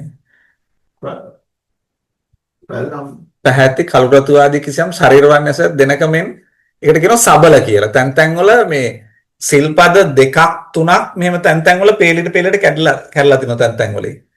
ඒකට කියනවා සබල කියලා. සබල කියන්නේ මේ මම හිතන්නේ ඒකට කියන්නේ කබරනේ. කබර. ඒක තමයි සබල කියලා. දැන් මේ විදිහට නොවුනහම තමයි කියන අසබල කියලා. සීල රකින්න ඕන අසබල විදිහට කියලා. ඊට පස්සේ තවත් කියනවා මේ දැන් එක දිගට මේ විසභාග වන්න බින්දු චිත්‍රා ගාවිද කම්මාස කියලා කියන්නේ මේ ලොකු පැල්ලම් හැටියට. ඒ කියන්නේ එක සිල්පද පැත්තක් මේ කියන්නේ අතරින් පතර ලොකු ප්‍රමාණයක් කැඩලා තියෙනවා තැන් වල. ඒ කියන්නේ පුල්ලි වගේ තැන් වල කැඩලා සිල්පද ගත්තොත් එමේ කියන්නේ සිල්පද දෙක තුනක් ගොඩාක් ප්‍රමාණයක් කැඩලා තවත් තැනක තව සිල්පද කීපයක් කැඩලා. කියන්නේ දවස පුරාම ගත්තොත් එම සිල් ලොකු ගණන් වලින් තැන් වල හැමතැනම කැඩලා මේ ඒකට කියන්නේ පුල්ලි තියනවා වගේ. එතන කියන්නේ මේ තිත් තියෙන දෙනක් වගේ කියලා කියන්නේ කම්මාස කියලා. ඒ කුමාරේ මේ ගව දෙනකට තමයි සමාන කරලා තියෙන්නේ. මේ ගාවීට තමයි සමාන කරලා තියෙන්නේ මේ ඒ තැන් වල තියෙන ඒවා කොහොමද කියලා. දෙවෙනි උදාහරණ දෙක ගව දෙනකට සහ පළවෙනි උදාහරණ දෙක මේ සලුවකට. ඒ කියන්නේ කෙලවර සිඳිස්ස සලුවකුයි මැදින් හිල් වෙච්ච සලුවකුයි කියලා තමයි තියෙන්නේ. ඛණ්ඩයි චිද්දයි කියන එක. සබලයි කම්මාසයි කියන එක. සබල කියලා කියන්නේ අර පේලියට එක සිල්පදයක් එක දිගට දෙකක් තුනක් එක දිගට කරන එක තියෙන සබල පොඩි පැල්ලම්. කම්මාස කියන්නේ ලොකු පැල්ලම්.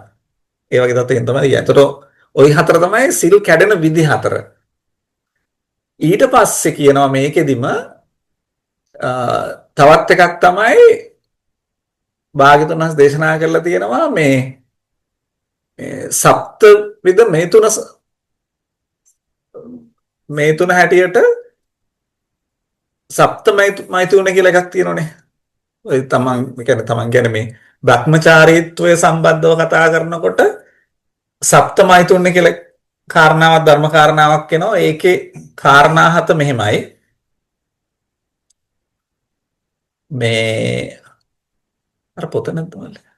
පොත ගන්නවා ඒක ලේසි මේකේ දැන් වලින් කියනවට වඩා ඒ ස්වාමීන් වහන්සේ උගන්වන්නේ අමේ නෑ විසුද්ධි මාර්ග සිංහල එක.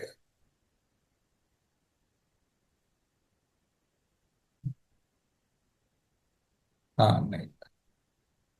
ඒකේ පැහැදිලිව මේ විස්තර කරලා තියෙනවා කියලා ලේසි මේක කතා කරලා.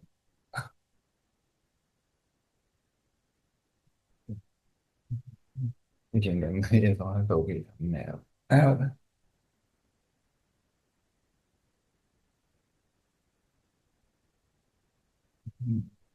සප්තමායතන ගැන අහලා නැද්ද ඔයාලට කලින්?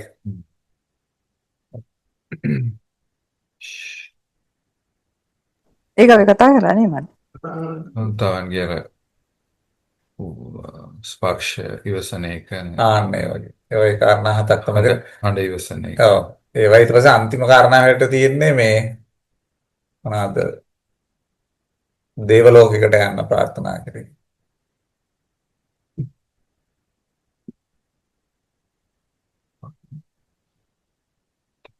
ආනේ මේ සමාන මල්ලි එක ෂෙයා කරා. පොඩන පොත ඇවිල්ලා තියෙන මේ නෑ පොතේ එක නෙමෙයි. ඔව්.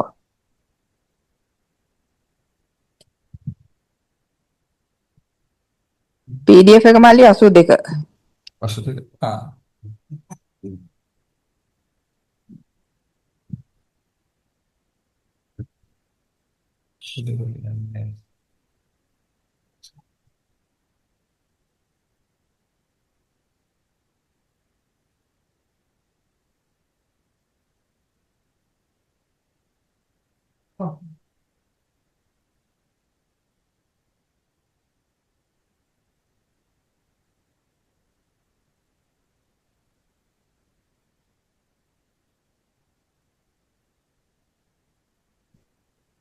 ඒකට උටින්නේ.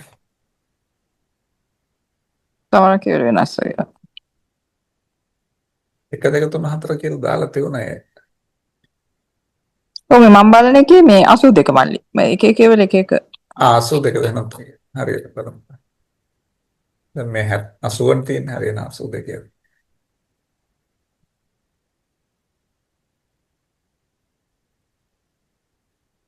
ඔය පොතේ චුට්ටක් වෙනස් වගේ වань. එහෙමද? පොඩ්ඩක් බලන්න.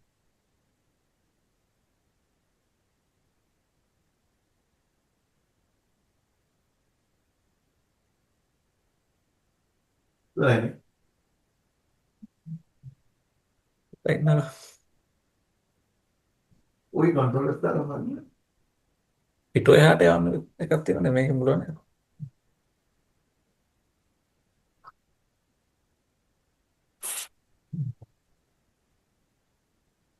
ආදි. අමතක තියෙනනේ. ওই মেলা পেবে নাকি ශීලය අචිත්‍ර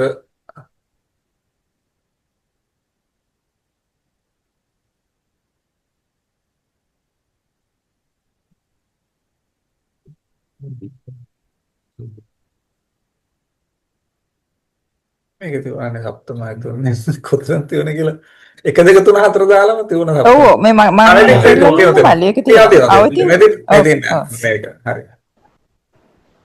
එක එක PDF මම හිතන්නේ වෙනස්. මේක 76 නේද? මල්ලි බලන එකේ.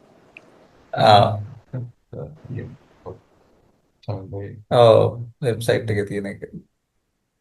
එතකොට මේකේ තියෙන විදියට මේ සප්තමෛතුර්ණය කියලා කියන්නේ මේ පළවෙනි මෛතුර්ණය තමයි මේ ඇතැම් මහාන බමුණු කෙනෙක් තමන් බ්‍රහ්මචාරී කියලා ප්‍රතිඥා කරනවා මේ ඒ ස්ත්‍රීන් සමග කාමසේවනය කරන්නේ නැහැ වුණාට මේ ඒ කාන්තාවන් විසින් කරනු ලබන ඇඟිලීම් නැහැවීම් අත්පා මැඩීම් වගේ දේවල් ඉවසනවා කියන එක මේ.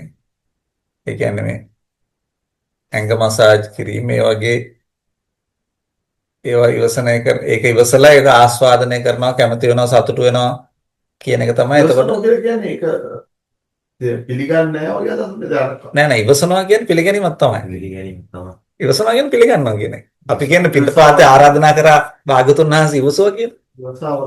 ඉවසනවා කියන්නේ පිළිගන්නවා කියන තමයි. ප්‍රතික්ෂේප කිරීමක් නෙවෙයි. ඉවසුවා. ස්පාසින් නැත්තමයි තියෙන්නේ. මේ කොහොම හරි එතකොට ඒක ඉවසීම තමයි මේ පළවෙනි මෛත්‍රියුන් හැටර ගන්න.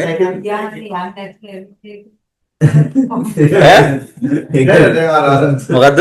මට දැනගන්න ඕන කියන වචනේ මොකද්ද කියලා. කියන්නේ දැන් අර ස්වාමීන් වහන්සේ කෙනෙක්ගේ කකුල් දෙක වැටලා හාමුදුරේ ගැන හැඟීමක් නැතුව ඉන්නවට කියන වචනේ මොකක්ද? නෑ මේ තියෙන්නේ මේ වඳින මට්ටමේ කතන්දරයක් නෙවෙයි.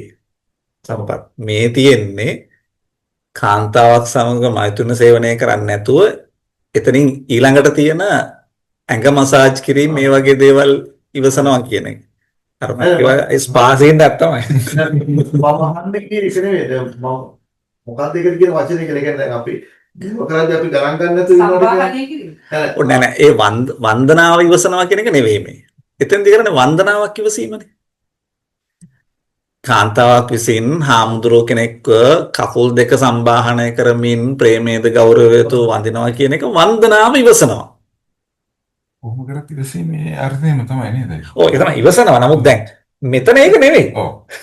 ඒතකොට ඒකට කියන වචනේ මොකක්ද? ඒකත් ඉවසනවා. ඔය ඉවසනවා. යමක් බාර ගන්නවා කියන්නේ ඉවසනවා කියන එක.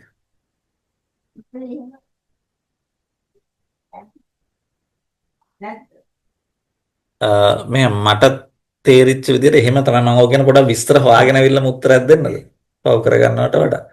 මේ මල්ලි ඒකේ මෙහෙමයි ඒකේ අර වචන ආරම්භයක් නේද තියෙන්නේ. දැන් මේ මෙතන තුන්වෙනි වාක්‍ය කියන්නේ ඉවසන්නේ ඇඟේ අල්ලන එක. ඔව්. හරිද? ඒ කියන්නේ දැන් ඒ ඕන කෙනෙක් හරි මොකක් හරි දැන් ඇඟ අල්ලනකොට ඒකට කැමති වෙන එක තමයි ඒක ඉවසනවා කියන්නේ. ඕ නෑ මෙතනක කියනවනේ පැහැදිලිවම ඒවා ඉවසනවා ආස්වාදනය කරනවා කැමති වෙනවා සතුටු වෙනවා. ගොඩක් දේවල් කරනවා. ඉවසලා පිළි අරගෙන තෘප්තියක් ලැබලා ඒකට කැමති වෙලා ඒකෙන් සතුටු වෙලා පිනා ගිහිල්ලා ඒ වගේ ගොඩක් දේවල් ටිකක් සිද්ධ වෙනවා. මෙතන මේ ඉවසීම විතරක් නෙවෙයි. දැන් කකුල අල්ල වඳිද්දී ඉවසනවා ආස්වාදනය කරනවා කැමති වෙන ඒ දේවල් වෙන්නේ නැහනේ. ඔව්. එතන එහෙම දෙයක් නැහැ. ඒක වන්දනාවක් හැටියට නේ. ඒක වන්දනාවේදී මෛත්‍රිය. එතන මෛත්‍රී සහගතව පිළිගන්න වන්දනාවක් නෙමෙයි. මේක මේ තනිකරම අර ප්‍රධාන කාර්යයට පල්ලෙහා තියෙන කටයුත්තක්. මම හිතන්නේ මට මේ ඔය ඔතනදී මේක කියවල මට නිකන් හිතුන එක තමයි මල්ලි. ඒ කියන්නේ දැන් ගොඩ වෙලාවට මේ ගොඩාක් හාමුදුරුවෝ මේ ගෑනු අයගේ අතේ නූල් මේ පිරිත් නූලක්වත් බඳින්නේ නැහනේ.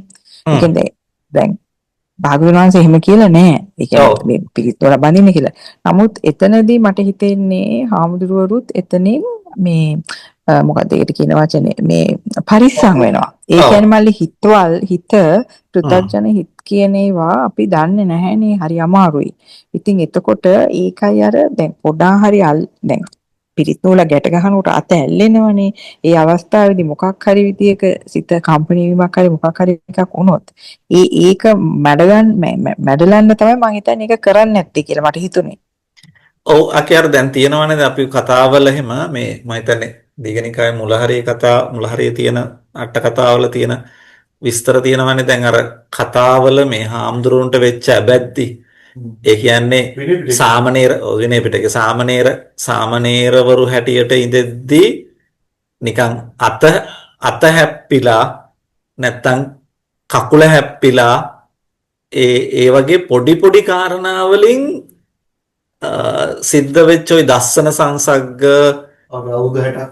ඒ කියන්නේ දැන් ඒ වගේ මේ නිකන් අත වැදිලා වෙච්ච ස්පර්ශ පවා ඒවා පස්සේ කාලෙකදී මතක් වෙලා ඒක නිසා සිවුරු ඇරලා ජීවිතේ ලොකු වැදැද්ද වලටපත් වෙච්ච අවස්ථාවල් කතා තියෙනවනේ විනය පිටකේ. ඒක නිසා මෙතන දැන් ඒක නිසා අර හාමුදුරුවෝ පරිස්සම් වෙන එකේ වැරද්දක් නෑ නේද? ඒ වගේ දැන් පරිස්සම් වෙන එක හොඳයි. මෙහෙමයි අර ඔව් ඒ කියන්නේ අනිත් පැත්තට කිව්වොත් කියන්නේ ඒ කියන්නේ සාමාන්‍යයෙන් අල්ලන අවස්ථාවේදී අර චිත්ත තරංග ගමන් කරන ප්‍රමාණය වැඩි. ඒකයි කියන්නේ කොයි වෙලේ දරුවෙක්ට එහෙම අර දැන් සමහරක් දෙමව්පියන්ට ඒ කියන්නේ මේ තියෙන අවිවේකත්වය නිසා ඒ දරුවත් එක්ක ඒ කියන්නේ සම්බන්ධය අඩු වෙලා ඒ දරුවාගේ ස්පර්ශ කරන ප්‍රමාණයක් නැහැ. නමුත් අර ඔළුව අත ගන්න එක හරි ඇඟ අත ගන්න එක හරි අපි කොයි වෙලෙත් අත ගන්නේ. එතනදී ඒ අවස්ථාවේදී අර දැන් අර සෑහෙන මේ බලවේගයක් දරුවට හම්බ වෙනවා මේ එතනදී. ඒ කියන්නේ අර ආදරේ කරුණාව අර ඒක ඇවිල්ලා මේ ඕලාරික බොහොම අර මේ හොඳ පැත්ත එක හොඳ පැත්ත ස්පර්ශ දැන් ඒ වගේම එකක් වෙන්නේ නැති ස්වාමීන් වහන්සේ කෙනෙක්ගේ කකුල මේ වන්දනා කරනකොට අල්ලලා කරනකොටත් ඒ වගේ. නමුත් එතනදී දැන් අනිත් පැත්තට මේ ඒ කියන්නේ නොදන්න එහෙම පුද්ගලයෙක්ගේ එහෙම එකකදී මේ විදියට අවස්ථාවක් වෙනකොට නිකන් හරි හිතට මේ ලෝභයක් නේ අවස්ථාවක් ආවොත් ඉතින් අනිවාර්යයෙන්ම මේ ඒකට අකුසල් සිත් නැති වෙන්නේ නේද? ඔව් ඒක තමයි. ඒක නිසා ඒක පරිස්සම් වෙනවනේ දැන්. ස්පර්ශය කියන එක හරීම මේ මම හිතන්නේ මේ ඉතා දරුණුයි. ඔව් ධර්ම කාරණාවක්. ඉතාමත්ම දරුණු මේ අවස්ථාවක් නේ. ඒකෙන් විශාල වශයෙන් දේවල් කරගන්න පුළුවන් ඒක නැත. දැන් අපේ ශරීරයේ දැන් අපි ගත්තොත් එහෙම ඇහැ තියෙන්නේ එක තැනක, කන තියෙන්නේ එක තැනක, නාසය තියෙන්නේ එක තැනක, කට තියෙන්නේ එක තැනක තියෙන. නමුත් මේ සම කියන එක මුළු ශරීරය පුරාම තියෙන අවයවයක්. ඒක නිසා ඒක තමයි ධර්ම. ආයි විඤ්ඤාප්තිය. විඤ්ඤාප්තිය පුරාම තියෙනවා. ඒක නිසා මේ ඒ අංගය කියන එක ශරීරය ආරක්ෂා කර ගැනීම හරි වටින කන්ට්‍රෝල් කර ගැනීම කියන එක. ඒතකොට දැන් පළවෙනි මෛතුන ධර්මයේ හැට කියන්නේ අන්නේ ස්ත්‍රීන්ගේ මේ ඇඟිලි කියන්නේ ඒව ඉවසීම කියන එක. ඒකෙන් මේ බ්‍රහ්මචර්යාව ඛණ්ඩ චිත්‍ර සබල කම්මාස වෙනවා.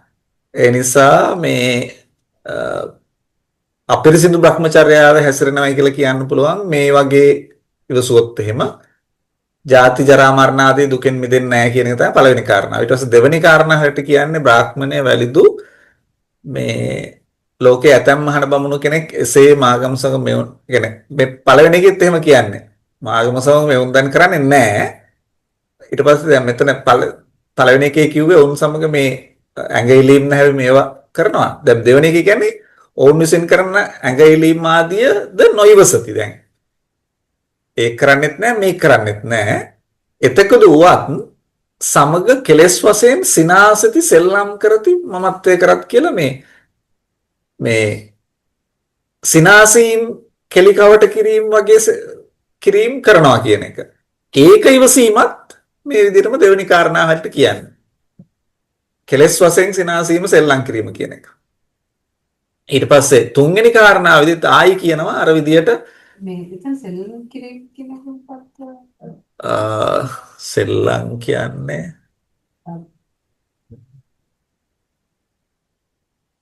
ඒ කියන්නේ කතා කරන එක ආකාරයට එක කියන්නේ නේ මම සෙල්ලම් කරනවා කියන්නේ ඉතින් අර වචන හුවමාරු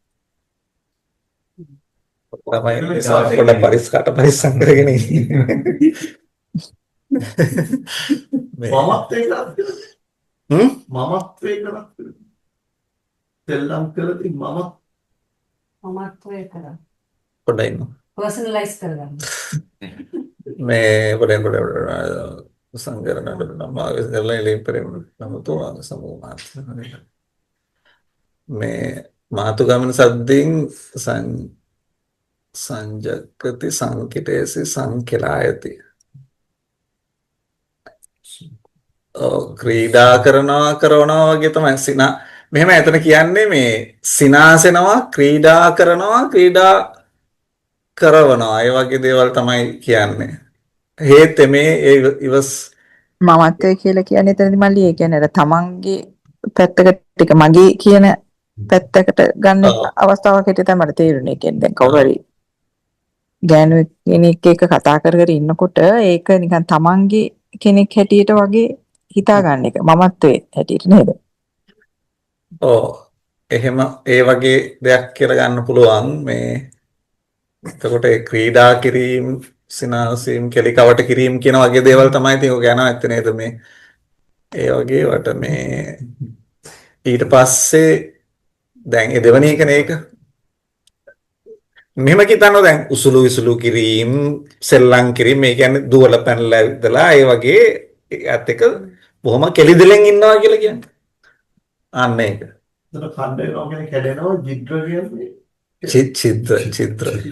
චිත්‍ර අර අපි ඉස්සර හතරක් කිව්වේ ඛණ්ඩ චිත්‍ර මේ මැදින් කරනවා තිත්පේලියක් තියෙනවා පැල්ලම් ලොකු පැල්ලම් තියෙනවා කියලා සබල කම්මාස මේ සිංහලෙන් හිතන්න එපා සබල කම්මාස කල්මාශ කිව්වහම නිකන් අමාරුයි ඒක කම්මාස මේ තමයි ඛණ්ඩ චිත්ත සබල කම්මාස කියන හත ඊට පස්සේ තුන්වෙනි එකේදී කියන්නේ අර විදියට මේ උන්දන් සේවනය කරන්නෙත් නෑ ඇඟ ඉලුම් මේවා මසාජ් කිරීම ඉවසන්නෙත් නෑ සිනාසීම් කරන්නෙත් නෑ නමුත් මේ ගැහණු කෙනෙකුත් එක්ක ඇසින් ඇස දර්ශන සංසර්ගය කරනවා කියලා කියන්නේ ඇසින් ඇස පැහැර බලති අන්න ඒක එහෙම තුන්වෙනි කාරණාව හැටියට ඒ හාමුදුරන්ගේ මූණ බලලා කතා කරලා නෑ දැන් මෙහෙම නිකම් මූණ බලලා කතා කරනවට වඩා මේ කියන්නේ අර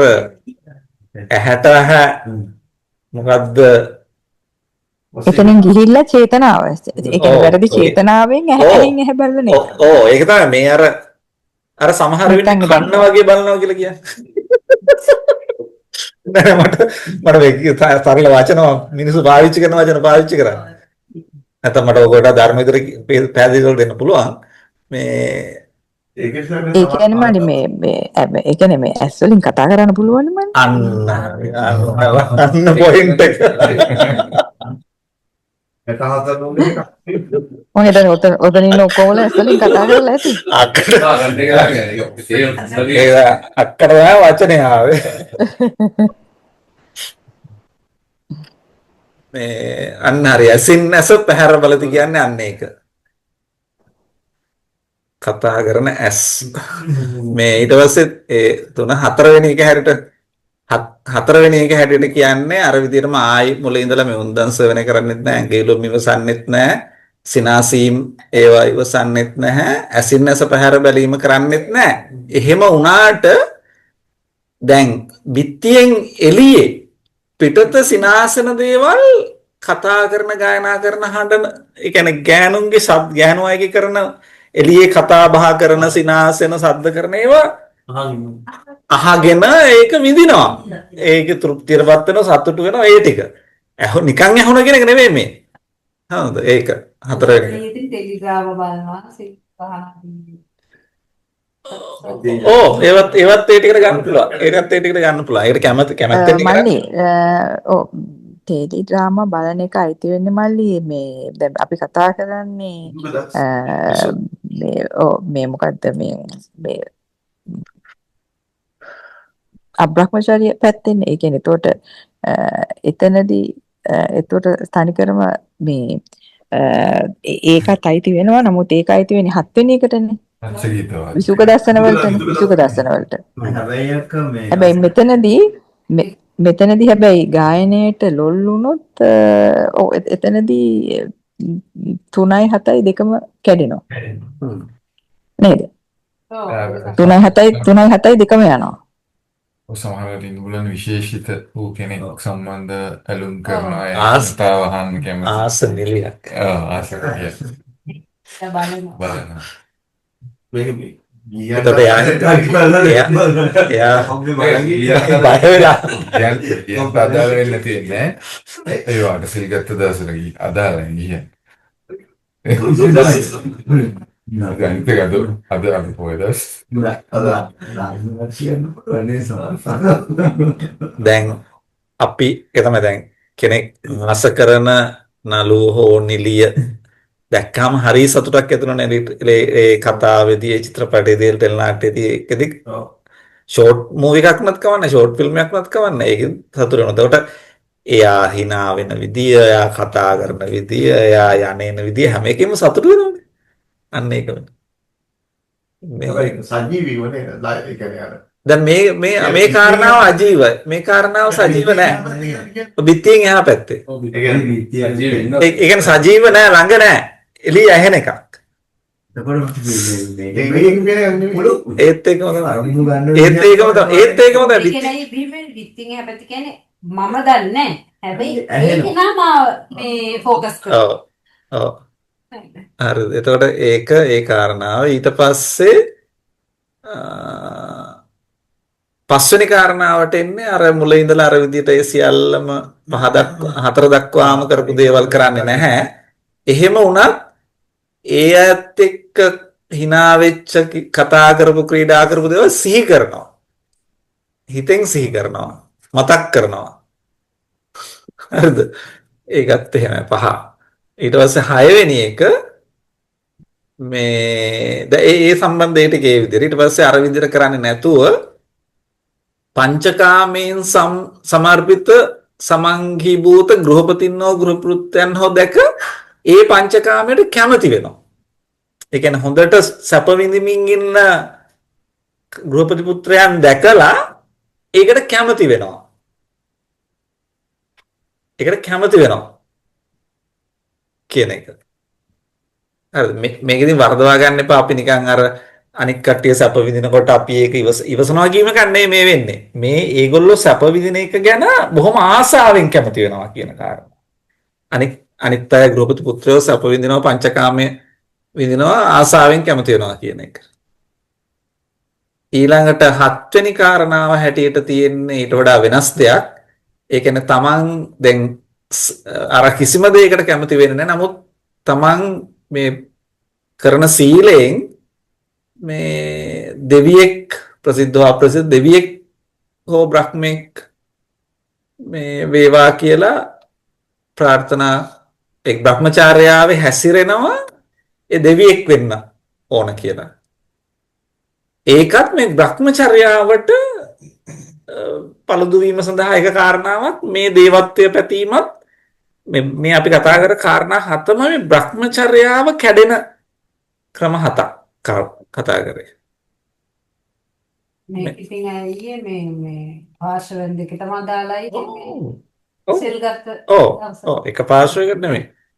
සප්තමායතන ගොඩට මෙහෙමයි තින්නේ අර ප්‍රධාන කාරණාව පැත්තෙන් හාමුදුරුවෝ කෙනෙක් ඒ කියන්නේ භික්ෂුන් වහන්සේ නමක් ගැහණු කෙනෙක් පැත්තෙන් තමයි විස්තර කරලා තියෙන්නේ. ඒ වුණාට ඒක අනිත් පැත්තටත් ඒ විදිහටම තමයි වෙනවා ඇත්තේ. දෙවි ප්‍රාර්ථනා වෙනවා කියන්නේ පංචකාමයේ ලැබෙන දෙවි වගේ වෙන්නේ. ඔව් නේ. ඔව් වෙලා තියෙන ඒ කියන්නේ දෙවියෙකු වෙනවා කියන කාරණාව තුළ තිබෙන්නේම අධික සැපයක්. සැපට තමයි ආස වෙන්නේ දෙවියෙක් වෙන්න අතරම. නැත්තම් දැන් සමහර විට මෙතන දෙවියෙක් කියලා අර සමහරට බ්‍රහ්මයන්ට දේව කියලා කියනවා. මේක මම හිතන්නේ බලන්නෙම සැපේ පැත්තෙන්. ඒක තමන් කරන මේ බ්‍රහ්මචර්යාවෙන් බලාපොරොත්තු වෙන දෙවියෙක් වෙන. ඒක සීලය. බ්‍රහ්මෙක් වෙච්ච ගමන් අර උන්ට තියෙන අර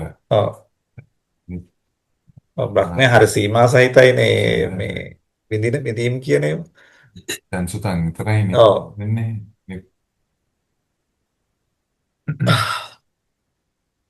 ඒකට ඔන්න ඔය කාරණා ටික තමයි මේ විස්තර කරන්නේ මේකෙන් එකට පුනචපරං සීල කරන විදි. එතකොට දැන් අපි අර ඉගෙනගත්ත ක්‍රම 8 මෙතන විස්තර කරනවා. දැන් සීලය අපි සිල් ගන්න ඕන මේ විදිහට අඛණ්ඩ අච්චිද්‍ර අසබල අකම්මාස කියලා එහෙම මේ ආකාර 4ෙන් සීලය සුද්ධ කරගත්තාට පස්සේ එයා මේ අර තණ්හා දාස භාවයෙන් මිදෙනවා කියන එක තමයි බුජිස්ස කියලා කියන්නේ. තණ්හා දාසභාවයෙන් මිදෙනවා බුජිස්ස කියලා කියන්නේ. ඊට පස්සේ විඤ්ඤූන් විසින් ප්‍රශංසා කරනවාට කියනවා ඒ සීලය ගත්ත කෙනා විඤ්ඤූපසත්ත කියලා. විඤ්ඤූපසත්තානි. තණ්හා දිට්ඨි වශයෙන් පරාමර්ශණය නොවින එකට තමයි කියන්නේ අපරාමට්ට කියලා කියන්නේ. තණ්හා දිට්ඨි වලින් පරාමර්ශණය නොවීම තමයි අපරාමට්ට කියලා කියන්නේ. එතකොට ඔය ආකාර සීලය සමාදන් වුණාට පස්සේ උපචාර සමාධි, අර්පණා සමාධි වගේ දේවල් වලට ළඟා වෙන්න පුළුවන්. ඒකට හේතු වෙන නිසා සමාධි සංවත්තනිකයි කියලා කියනවා. සමාධි සංවත්තනිකානිච හොති. ඒතර මේ කාරණා 8 තමයි අර සීලේ තියෙන මේ සීලය කියන්නේ පිරිසිදු කරගන්න විදි හැටියට සහ සීලේ තියෙන විශේෂ කාරණා 8ක් පණ්ඩ චිත්‍ර අසබල කම්මාස බුජිස්ස විඤ්ඤෝපසත්ත අපරාමට්ට සමාධි සංවත්තනික කියලා විස්තර කරන්නේ.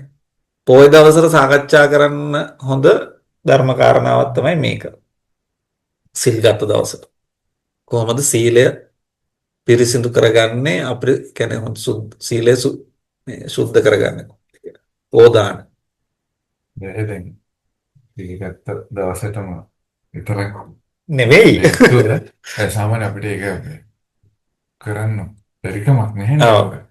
සම්බන්ධයෙන් දැන් ගොඩක් දෙස්තන ස්වාමීන් වහන්සේලා එහෙමත් කියන අර මේ ධාතු විදිහට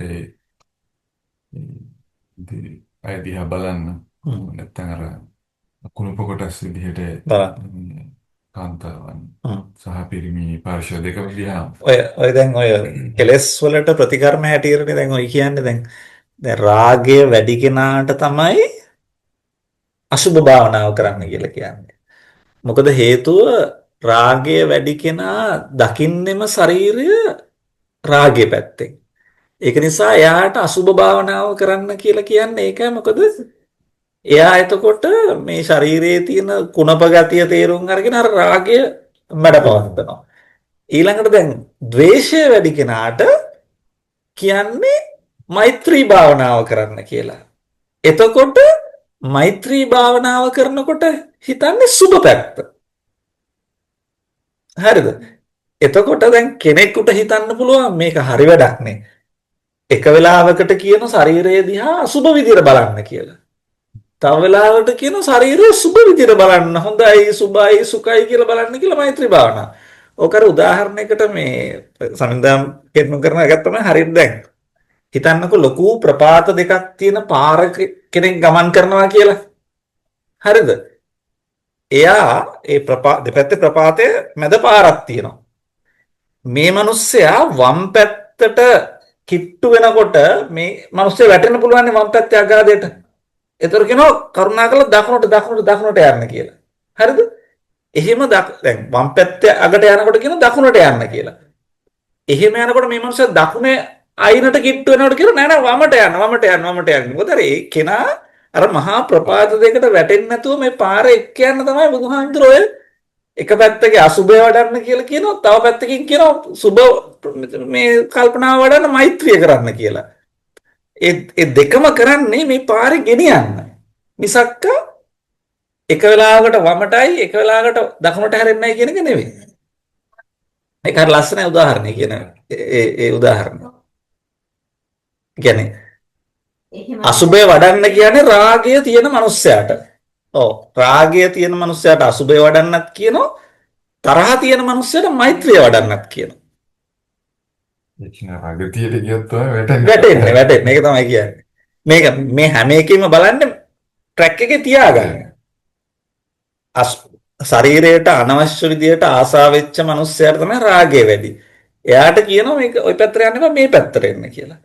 මේ පැත්තට ගිහිල්ලා ඉවර වෙලා මේ ද්වේෂය වැඩි වෙන කෙනාට කියනවා නෑ ඔය පැත්තට එන්නේ මේ පැත්තට එන්න කියලා. එසයි භාවනා ක්‍රම වෙනස් ඉතින්.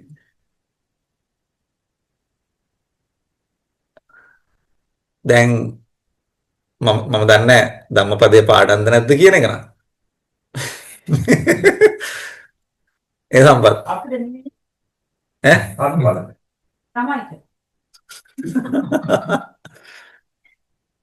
මේ බුදුහාඳුරන් භික්කවේ කියලා තමයි කියලා තියෙන්නේ.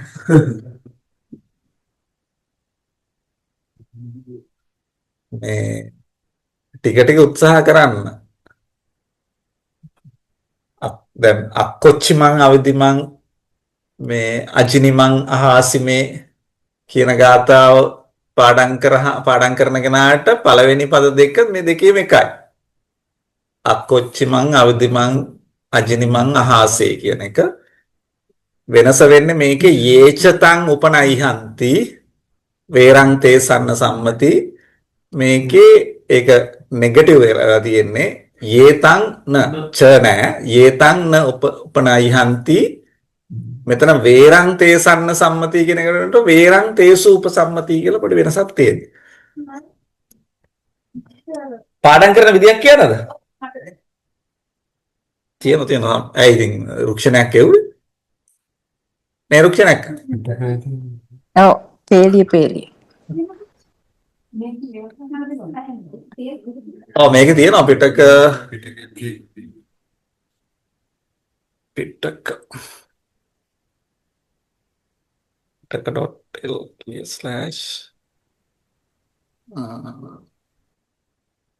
මොකක්ද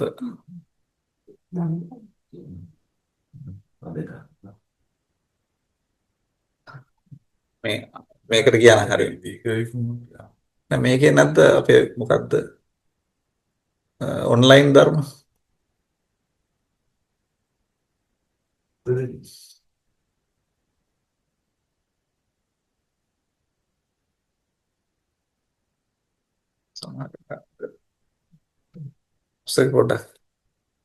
පොඩ්ඩක් අවුලක් තියෙනවා නෙමෙයි වැඩි දුරකට නෙමෙයි තියුණ ටිකක් උරට ගිහිලා තියුනේ පොඩ්ඩක් එන්න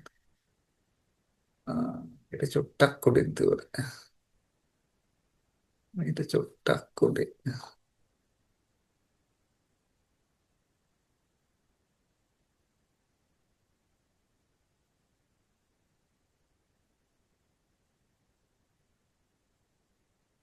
මෙන්න මෙතන තියෙනවා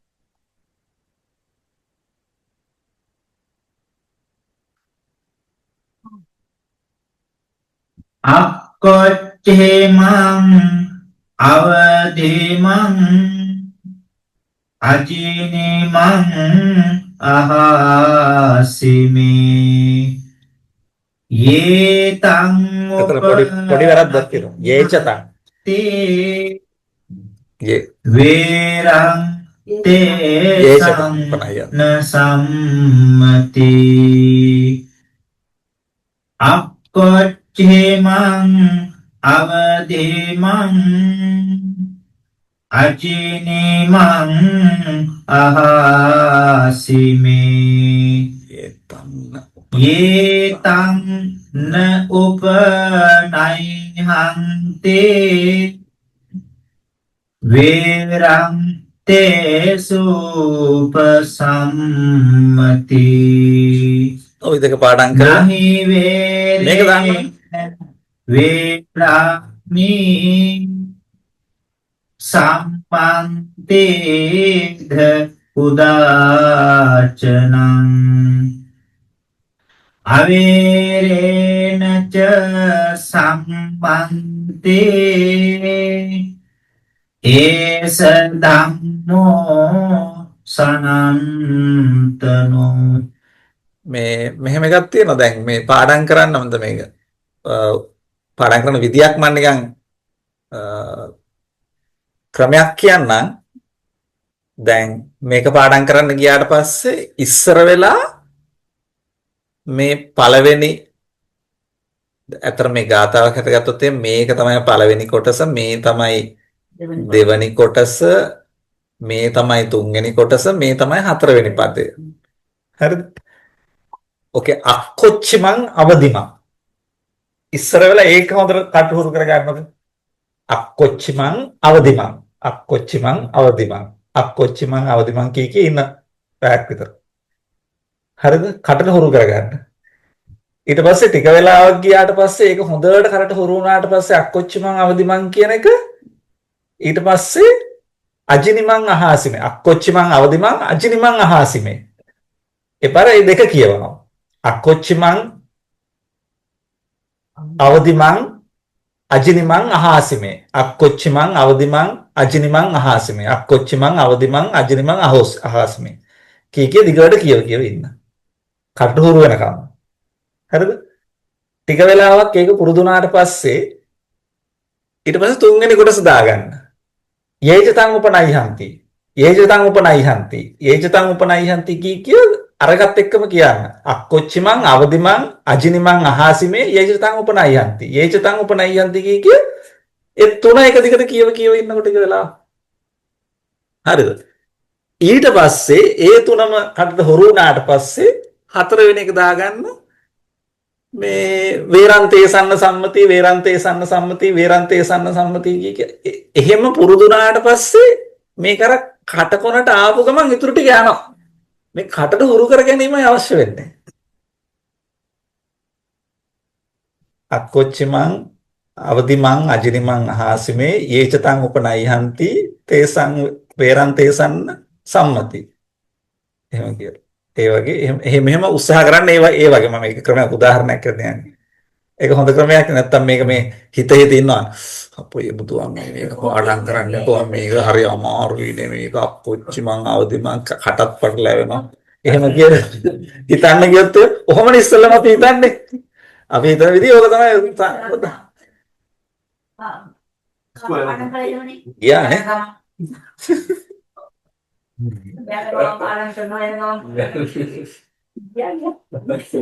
ඒ සම්පත් පාඩම් කරමුද? නෑ මම හරි ආසයි. ඒ මීට අවුරුදු දෙක විතර කලින් තිබුණා නේද? දැන් අතීතය සිහිනයක් පමණයි. ඔව්. සමිතියත් දාස ගෲප් එකේ දාලා දෙන්න පාඩම් දෙන්න කියලා. නෑ අපිට ඒක උච්චාරණය කරන්න කියලා මතක තියාගන්න. එහෙම කියලා පාඩම් දෙන්න කිව්වේ. නෑ පාඩම් ගන්න එකක් තිබුණා අයියා. නෑ අපි එහෙම කරා මේ ඒක නෙවෙයි මං කියත් දැන් අපි පටන් ගමු දැන් මුලින් ඉඳලා මේ ඔයගොල්ලෝ පාඩම් කරා මේ මම මේ කල්පනා කරන්නේ සම්පත් කොහෙද හිටියේ අපි පාඩම් කරනකොට.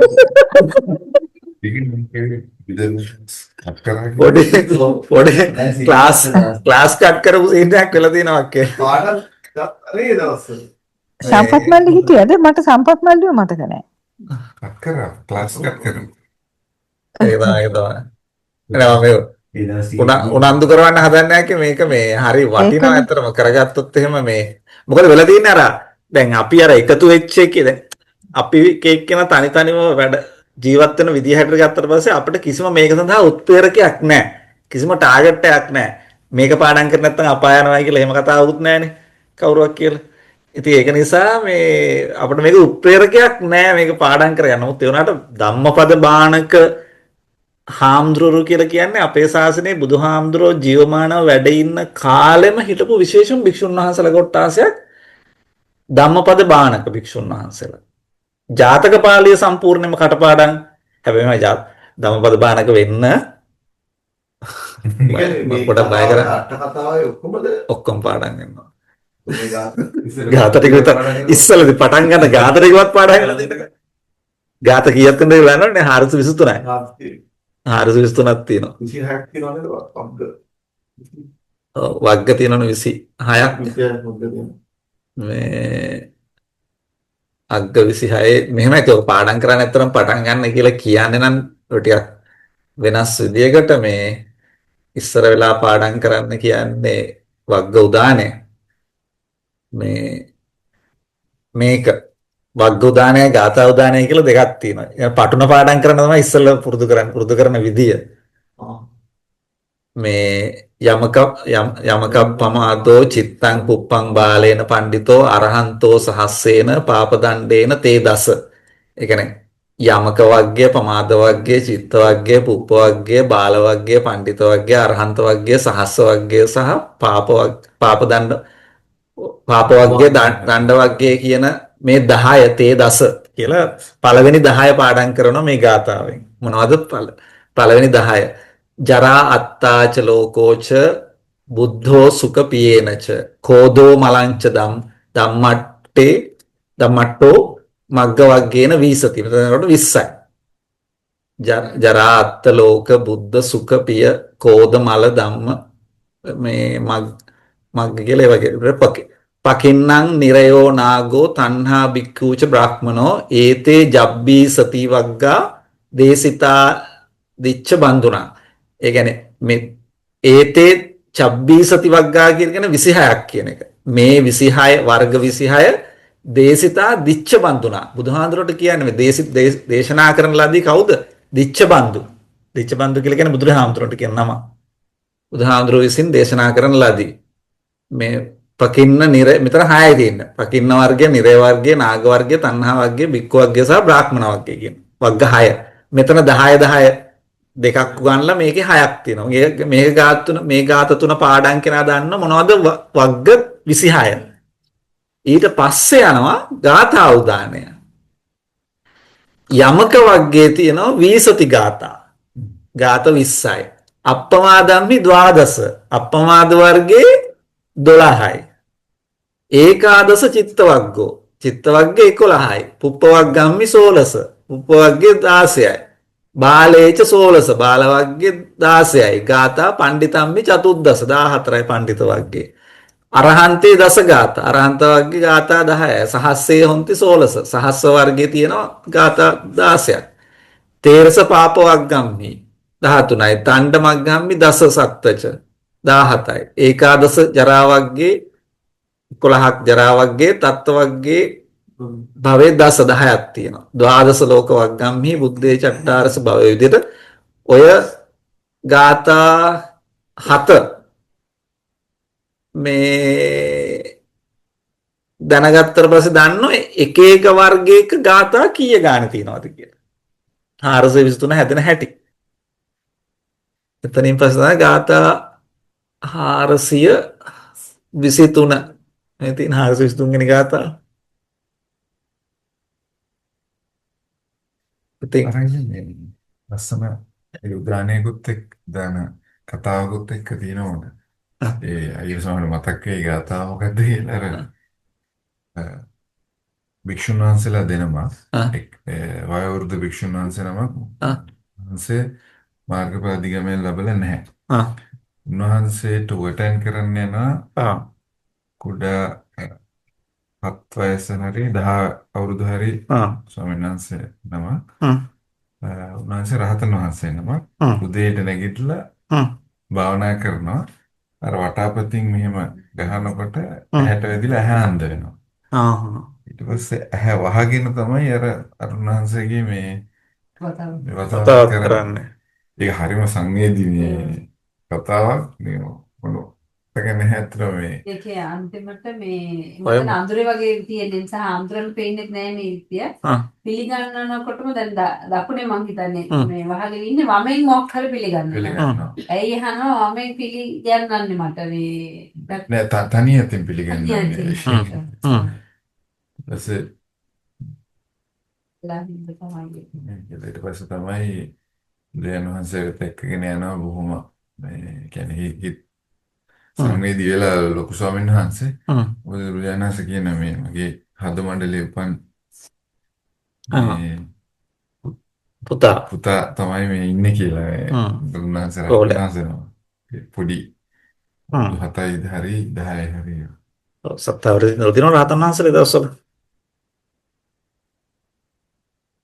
මේ ධම්මපදයේදී තියෙන වැදගත්කම තමයි හරි විශාල වපසරියක විහිදෙන ඊටාමත් ගැඹුරු ධර්මකාරණා විශාල ප්‍රමාණයක් තියෙන ගාථා 423ක් තමයි මේ තියෙන්නේ.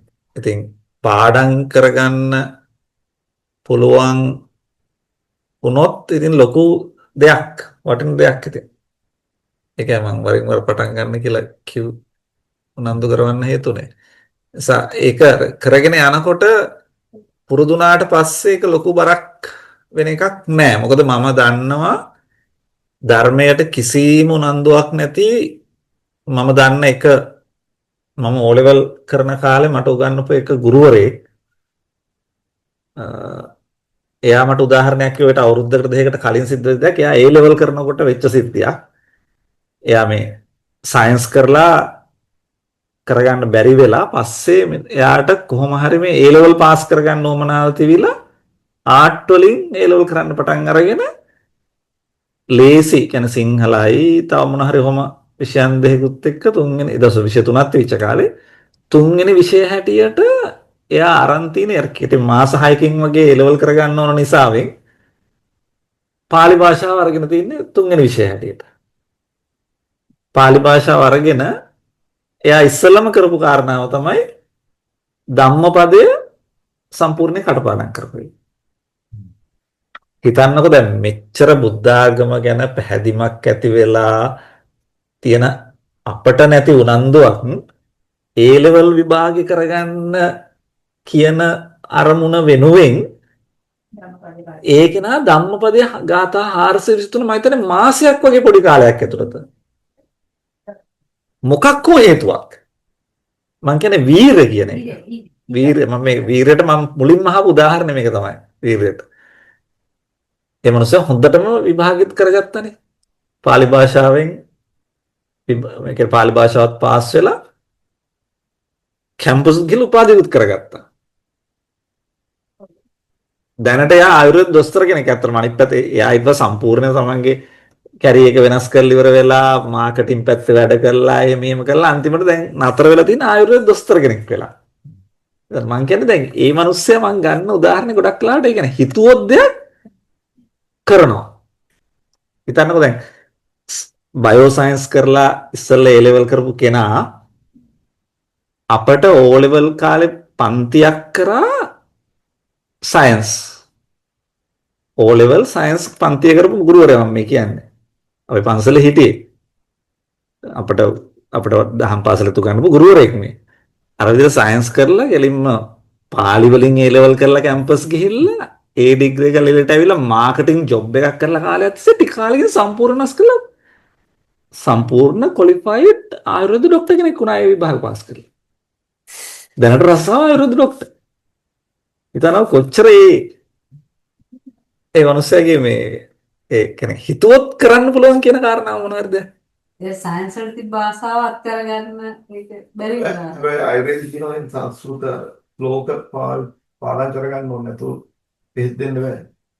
ඔව් ඒ විභාග කරන ඒ ඒකට පහසුවක් විභාග නෙවෙයි ආයුර්වේද ඉගෙන ගන්නකොටම ශ්ලෝක බොහොමයක් හැබැයි මෙහෙම කාට හරි වමනාව ආවොත් ඒක කරනවා. දැන් ඔය අපේ වයිෆ් කරන්නේ ශ්ලෝකේ මාඩක්. අපේ ගෙදර තියෙන ආයුර්වේද පොත් ටික දැක්කොත් එහෙම කියවන මෙන්න මේ සයිස් පොත් කියවන්නේ. ඒ අය ඉන්ට්‍රස්ට් එක. කාට හරි හිතුවොත් කරන්න බැරි දෙයක් නැහැ කියන කාරණාව. මම කියන්නේ අපි ඒක පාවිච්චි කරමු මේකට. පාඩම් කරමු මේ ගාථා 423 try කරලා. කල් තියනවා. මරන්න ලුක්කාරෙන් නැතුව ඇති. අපේ කල් තියනක සංසාරේ. අනිත් එක මල්ලි මේ අපි දැන් සමහර දේවල් කරන්නේ මේ අවස්ථාවට විතරනේ. ඒ කියන්නේ මේ පංචස්කන්ධය දරන මේ ආත්මයට විතරයි. නමුත් ඔය වගේ ඒවා මට හිතෙන්නේ ඒක ඒ කියන්නේ අන්තිමාත්ම භාවය වෙනකම්ම ඕක තියෙනවනේ. ඔව්. ඒකෙන් සමහරක් වෙලාවට දැන් ඔය මල්ලි කියපු එක දැන් එයා වෙනස් කෙනෙක් වුණාට මල්ලි ගිය ආත්මවල එයා හොඳට පාඩම් කරලා ඇති සමහරක් වෙලාවට. ඔව්. ඔය දැන් මේ ඉක්මනට පාඩම් වෙන අය අර හුරුවක් ගිය ආත්මවල අරගෙන නැති සමහරක් වෙලාවට. දැන් අපිට නිකන් හැබැයි එයා මම ඔය කියන පුද්ගලයා මේ හොඳ මොටිවේෂන් කෙනෙක්. හරිද? මොටිවේටර් කෙනෙක්. කියන්නේ අපිට එහෙම දැන් අපි ඔය O level කරන කාලේ ලොල් කරන කාලේ එහෙම මම කියන්නේ මොටිවේෂන් වලට හරි හොඳ මේ චරිතයක් යා විස්තර කරලා කියන ඒවා ගත්තොත් එහෙම හොඳට මොටිවේට් කරනවා. ඒ කියන්නේ එයා කියන කරන්න බැරි දෙයක් නෑ හිතුවොත් එහෙම. හිතුවොත් එහෙම කරන්න බැරි දෙයක් නෑ. ඒ නිසා අපි මේ මොටිවේෂන් එක පාවිච්චි කරමු කියලා මෙතෙන්ට කියන්නේ. මේ හැබැයි ඉතින් මෙහෙම ධම්මපද බානක වෙන්න නම් මේ අට කතාවේ කතා පවා පාඩම් කරන්න සිද්ධ වෙනවා. දැන් අර මේ අපි කවුරු හරි මුහුදට වැටුනොත් මොන හරි ආපත්‍යක් කළා මුහුදට වැටුනොත් එහෙම මම උඩ දවසට කියපු කාරණාව.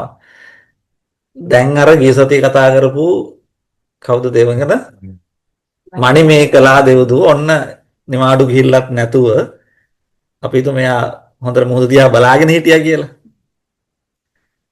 දැන් අර කතාව කියන වගේ අපේ ලංකාවේ තමන්ගේ සාම්පුරුෂයා හොයාගෙන මුහුදට බැස්සනේ පීනන්න මේ කාන්තාවක්. ඒ පාර මණිමේකලා දෙව්දුව ඇවිල්ලා අහලා තියෙන මොකද්ද මට දන්න බණක් කියන්න කියලා.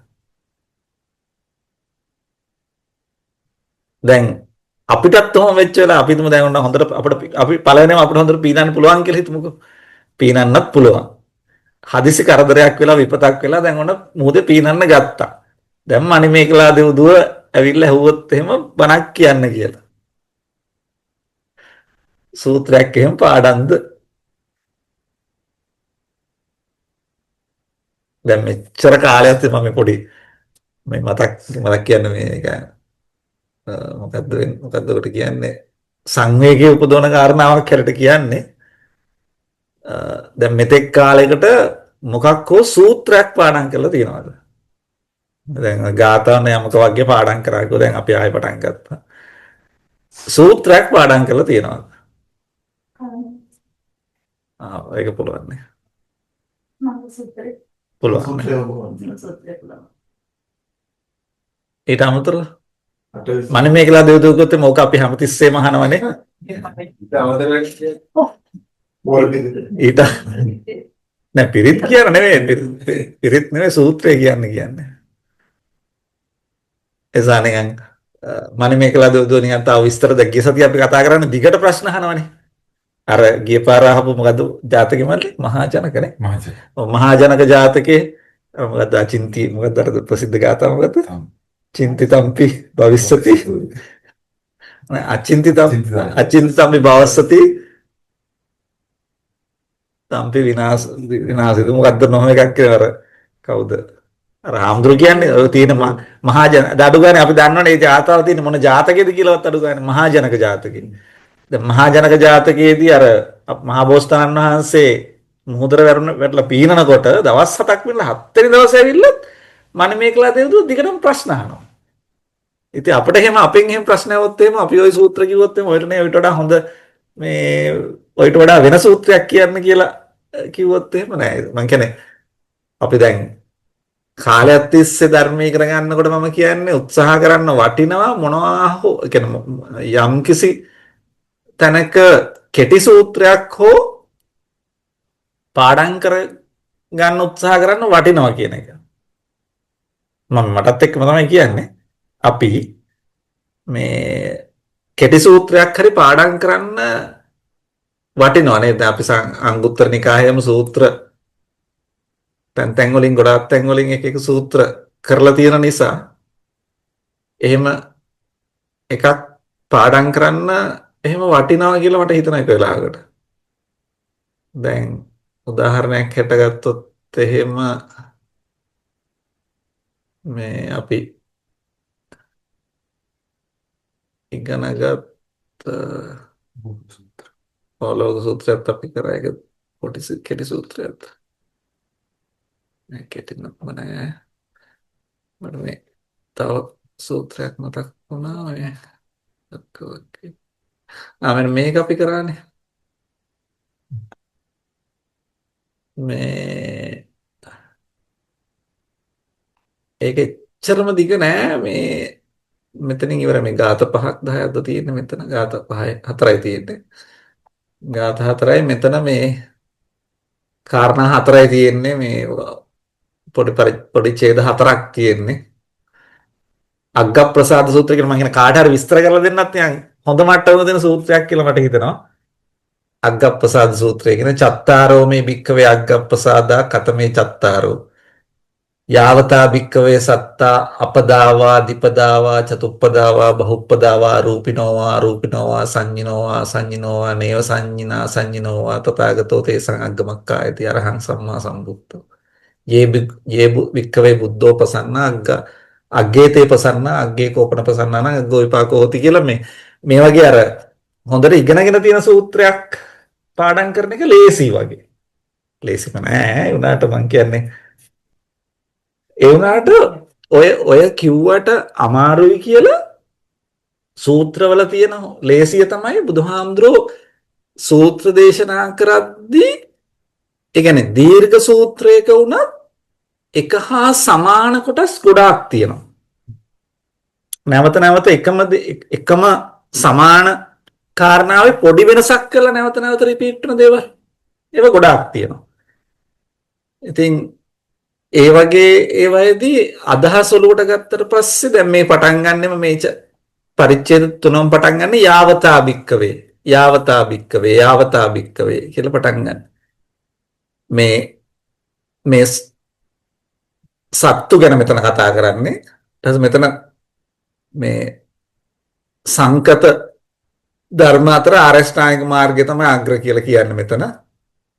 මෙතෙන්දී සංකත අසංකත සියලු ධර්මයන් අතර විරාග ධර්මය අග්ගමක්ඛායති ශ්‍රේෂ්ඨයි කියලා කියන්නේ. ඊට පස්සේ මේ ඝන සංඝයේ සියලුම අතර භාග්‍යතුන් වහන්සේගේ ශ්‍රාවක සංඝයා අග්‍රයි කියලා කියන්නේ. ඒ කියන්නේ මේවා අපි දන්න කාරණා තියෙනවා. මේ යද්දං චත්තාරි පුරුෂයෝගානේ අට්ඨ පුරුෂ පුද්ගලා ඒස භගවතෝ ශාවක සංඝෝ ආහුනේයෝ පාහුනේයෝ දක්ඛිනේයෝ අංජලි කරණීයෝ අනුත්තරෝ පුඤ්ඤක්කෙත්තං ලෝකස් අපි දන්නවනේ. ඔකේ ආයෙ පාඩම් කරන්න දෙයක් නැහැ. ඒක නිසා අර මේකේ තියෙන කාරණාවල් ටික දන්නවා. වෙන සූත්‍රයකට ගියත් ඒ වගේ තමයි තියෙන කාරණාවල් තියෙනවා. ඊට පස්සේ දැන් මේ සූත්‍රයේදී මේ චතුත්ථ නිපාත සූත්‍රයක් නිසා මේ කාරණා තුන කියන්නේ බුදුහාමුදුරු කියන්නේ අග්‍ර ප්‍රසාදය ඇති කරගන්න ඕන කාරණා 4ක් විස්තර කරන එකක් තමයි මේ සියලු සත්වයන් අතර හැම ආකාරයේම සත්වයන් අතර උතුම්ම කෙනා තමයි තථාගත අරහත් සම්මා සම්බුදුරජාණන් වහන්සේ තමයි අග්ගමක්ඛායති. ඒ කියන්නේ මේ අග්‍ර වෙන්නේ. එහෙම අග්‍ර සම්බුදුරජාණන් වහන්සේ කෙරෙහි කවුරු හරි පැහැදුනොත් එහෙම ඒ අග්‍ර කෙනා කෙරෙහි පැහැදිච්ච කෙනාට අග්‍ර වූ විපාක ලැබෙනවා කියන එක තමයි මෙතන කියන්නේ. මෙතන කියනවා සියලුම ධර්ම අතර ආරෂ්ඨාංගික මාර්ගයේ අග්‍රයි. යම් කෙනෙක් ආරෂ්ඨාංගික මාර්ගයේ කෙරෙහි පැහැදුනොත් ඒ කෙනා අග්‍ර වූ දේ කෙරෙහි පැහැදුනා වෙනවා. අග්‍ර දේ ගැන පැහැදුන කෙනාට අග්‍ර විපාක හම්බ වෙනවා. ඊට පස්සේ කියනවා මේ යම් කෙනෙක් භික්ෂූනි සංකත අසංකත සියලු ධර්මයන් අතර විරාගය කියන කෙනා නිවන කියන එක විරාගය කියන එක විරාග ධර්මය අග්‍රයි. ඒ තවදුරටත් විස්තර කරනවා යද්දම් මද නිම්මදනෝ පිපාස විනයෝ ආලය සමුග්ගාතෝ වට්ටුපච්ඡේදෝ තණ්හක්කයෝ විරෝගෝ නිරෝධෝ නිබ්බාණං කියලා මේ නිවන විස්තර කරන වචන ටිකක් මෙතන තියෙන්නේ. ඊට පස්සේ කියනවා යම් කිසි කෙනෙක් අග්‍ර ධර්ම කෙරේ පැහැදුනොත් එහෙම අග්‍ර විපාක හම්බ වෙනවා කියලා. මේ දැන් මෙතන කිව්වේ ආරෂ්ඨායක මාර්ගය මෙතන කිව්වේ නිවන.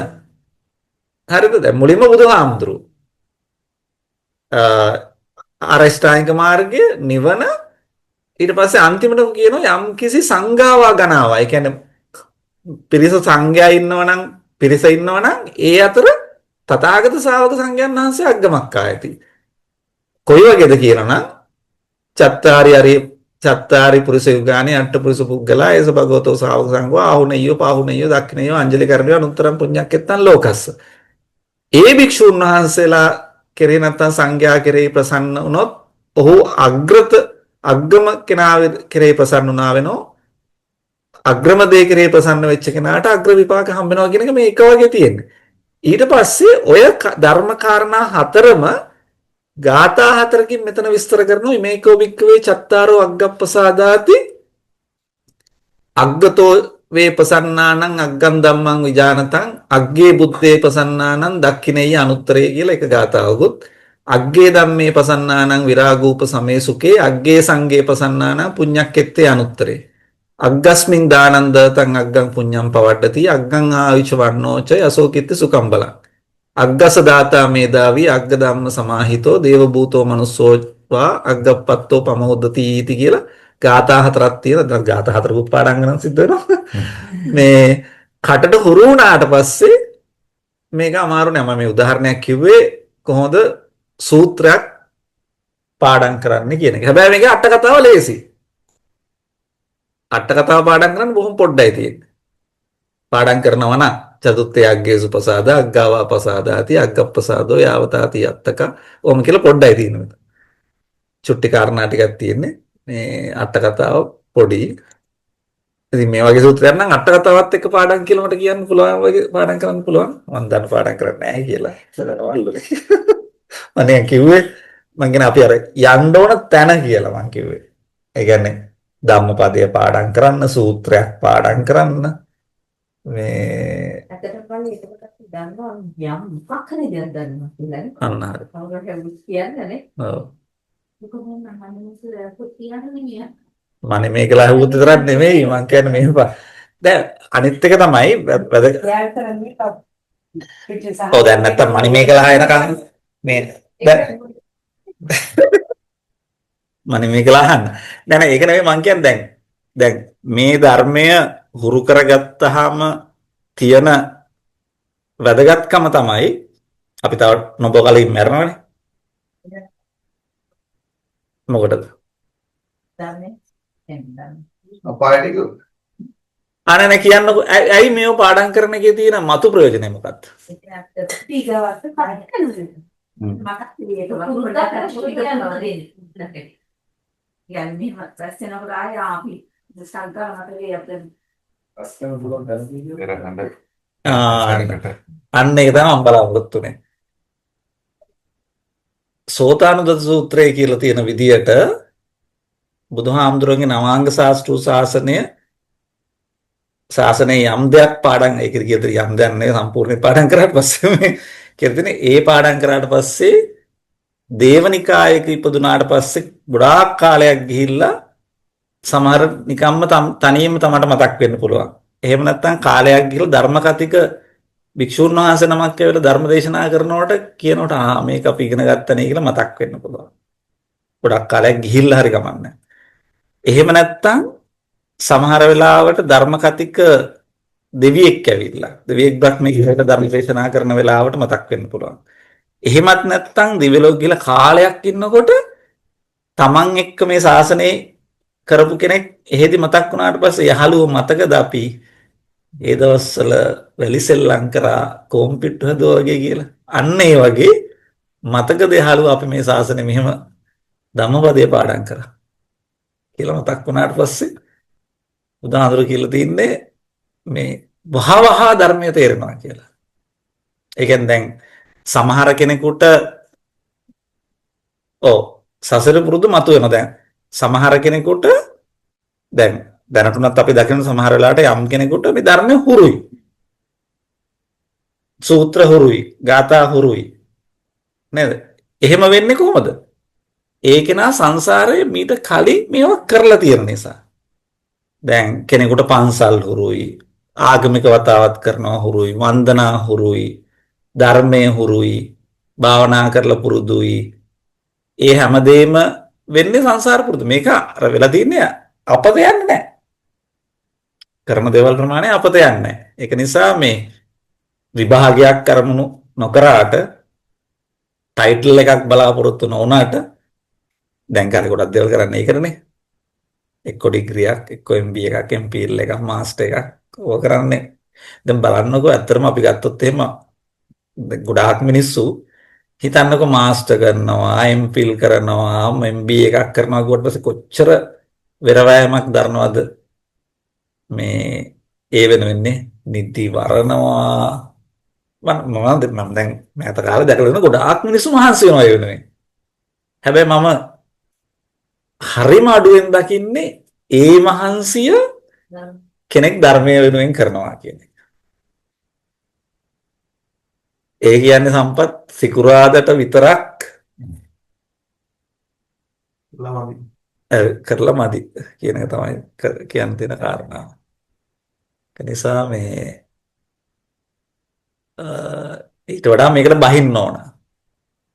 තාමර වෙරළ ගාවට ගිහිල්ලා රැල්ල දිහා බලන් ඉන්නා වගේ ඉතලම හරියන්නේ නැහැ. පොඩ අඩිය ඇතුළට බහින්නවා. මම මේ බහින විදි දෙකක් විතර වගේ තමයි මතක් කරේ. කොහොමද කියලා කියවන්න. හැබැයි මේ ආශ්‍රය හොඳයි. මේ ලැබිච්ච අවස්ථාව හොඳයි. අවස්ථාවේදී ප්‍රයෝජන නේද? කොයි වෙලාවෙ කවුද දන්නේ ඉවෙන්ට් එකේද කියලා. ඒක තමයි කල්පනා කරලා නෑ මම කල්පනා කළේ අර මේ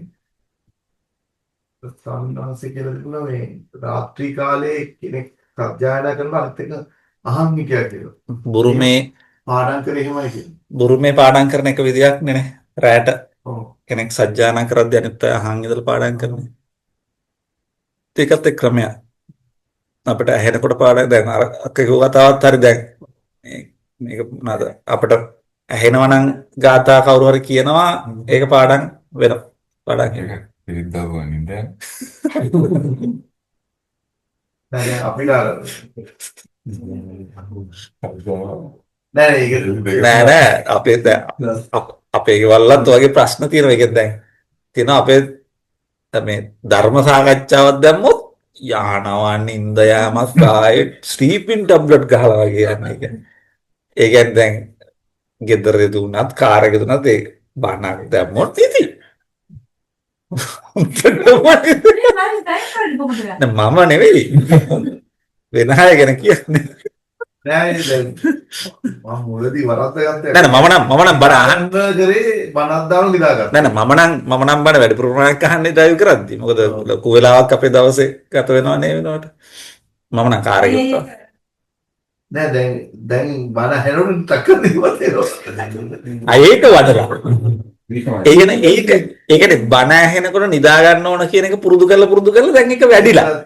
දැනුත් එහෙමයි. මාකරේ ධර්මදේශනාවක් දාලා තමයි නිදාගන්නේ. කවුරු නිකන් මොම් නැති වුණත් මං හිතන්නේ වටේ ඉන්න කවුරු ඉහයි හයි කියලා. සමහරු මම වක්කලා නිවතාව ඇවිද බලනවා. අහන්නේ නැහැ. නැත්තම් මේක මට දවසට එකක් අහන්න එතාවට වෙයි. වෙලාවක් වෙන්නේ නැහැ. තමන් මොනවා හෝ විදියකින් ඒක යොදාගත් ගන්න හොඳයි. ඉතින් මේ ඒ වගේ ඒවා මම මහන්සි වෙලී දවස් තිස්සේ. ඔව්. මම නැහැ අර ඇවිදලා මහනවා. ඒක ඇවිදින්නේ ඒක අනුකම්මදී. වෙන වැඩක් කරන ගමන් නෙමෙයි. නෑ මොනවා හරි මම කියන්නේ දැන් අර අහන්න විදියක් නැතිම කෙනාට මම කියන්නේ මොනවා හරි විදියෙන් අහන්න කියලා. මේක කරගන්න, ඒ කියන්නේ මේක අහන්නත් එපා. දේවල් දැනගන්නත් ඕනනේ ධර්මයේ සම්බන්ධව. දැන් අපි ධර්ම කාරණා වල ඔලුවට එන්න විදියක් තියෙන්නත් එපා ඒක. කටපාඩම්ෙන් යොත් මනෝගත අපේ ජීවිතේ ගොඩක් දේවල් ඒ විදිහට හැරෙනවා. ඒක පුරුදු කරන්න හිතෙනවා. මම හිතන්නේ කරන්න ගියාම මතක් වෙනවා මේක මෙතන හෝ මේක මේ විදිහට ඕනෝනේ කියන එක. ඔව් ඒක හරි. එහෙම තියෙන. ඔව් ඉතින් මුකුත්ම නැතුව හිටියොත් මුකුත්ම නැහැ තමයි. නෑ මං කියන්නේ අපිට වෙලා තියෙන ප්‍රශ්න තියෙන දැන් අපි ලංකාවෙත් නෙවෙයි ඉන්නේ. අපිට මේ නිතර බණ ඇහෙන තත්ත්වයක් එන්නෙත් නැහනේ. ලංකාවෙත් නෙවෙයි ඉන්නේ. අපට පන්සල් ආශ්‍රය, හාමුදුරුවෝ ආශ්‍රය, ධර්මයේ ආශ්‍රය සමාජය තුලින් ලැබෙන ක්‍රමයක් නැහනේ. ඒතකොට මෙහි ඉන්නකොට තියෙන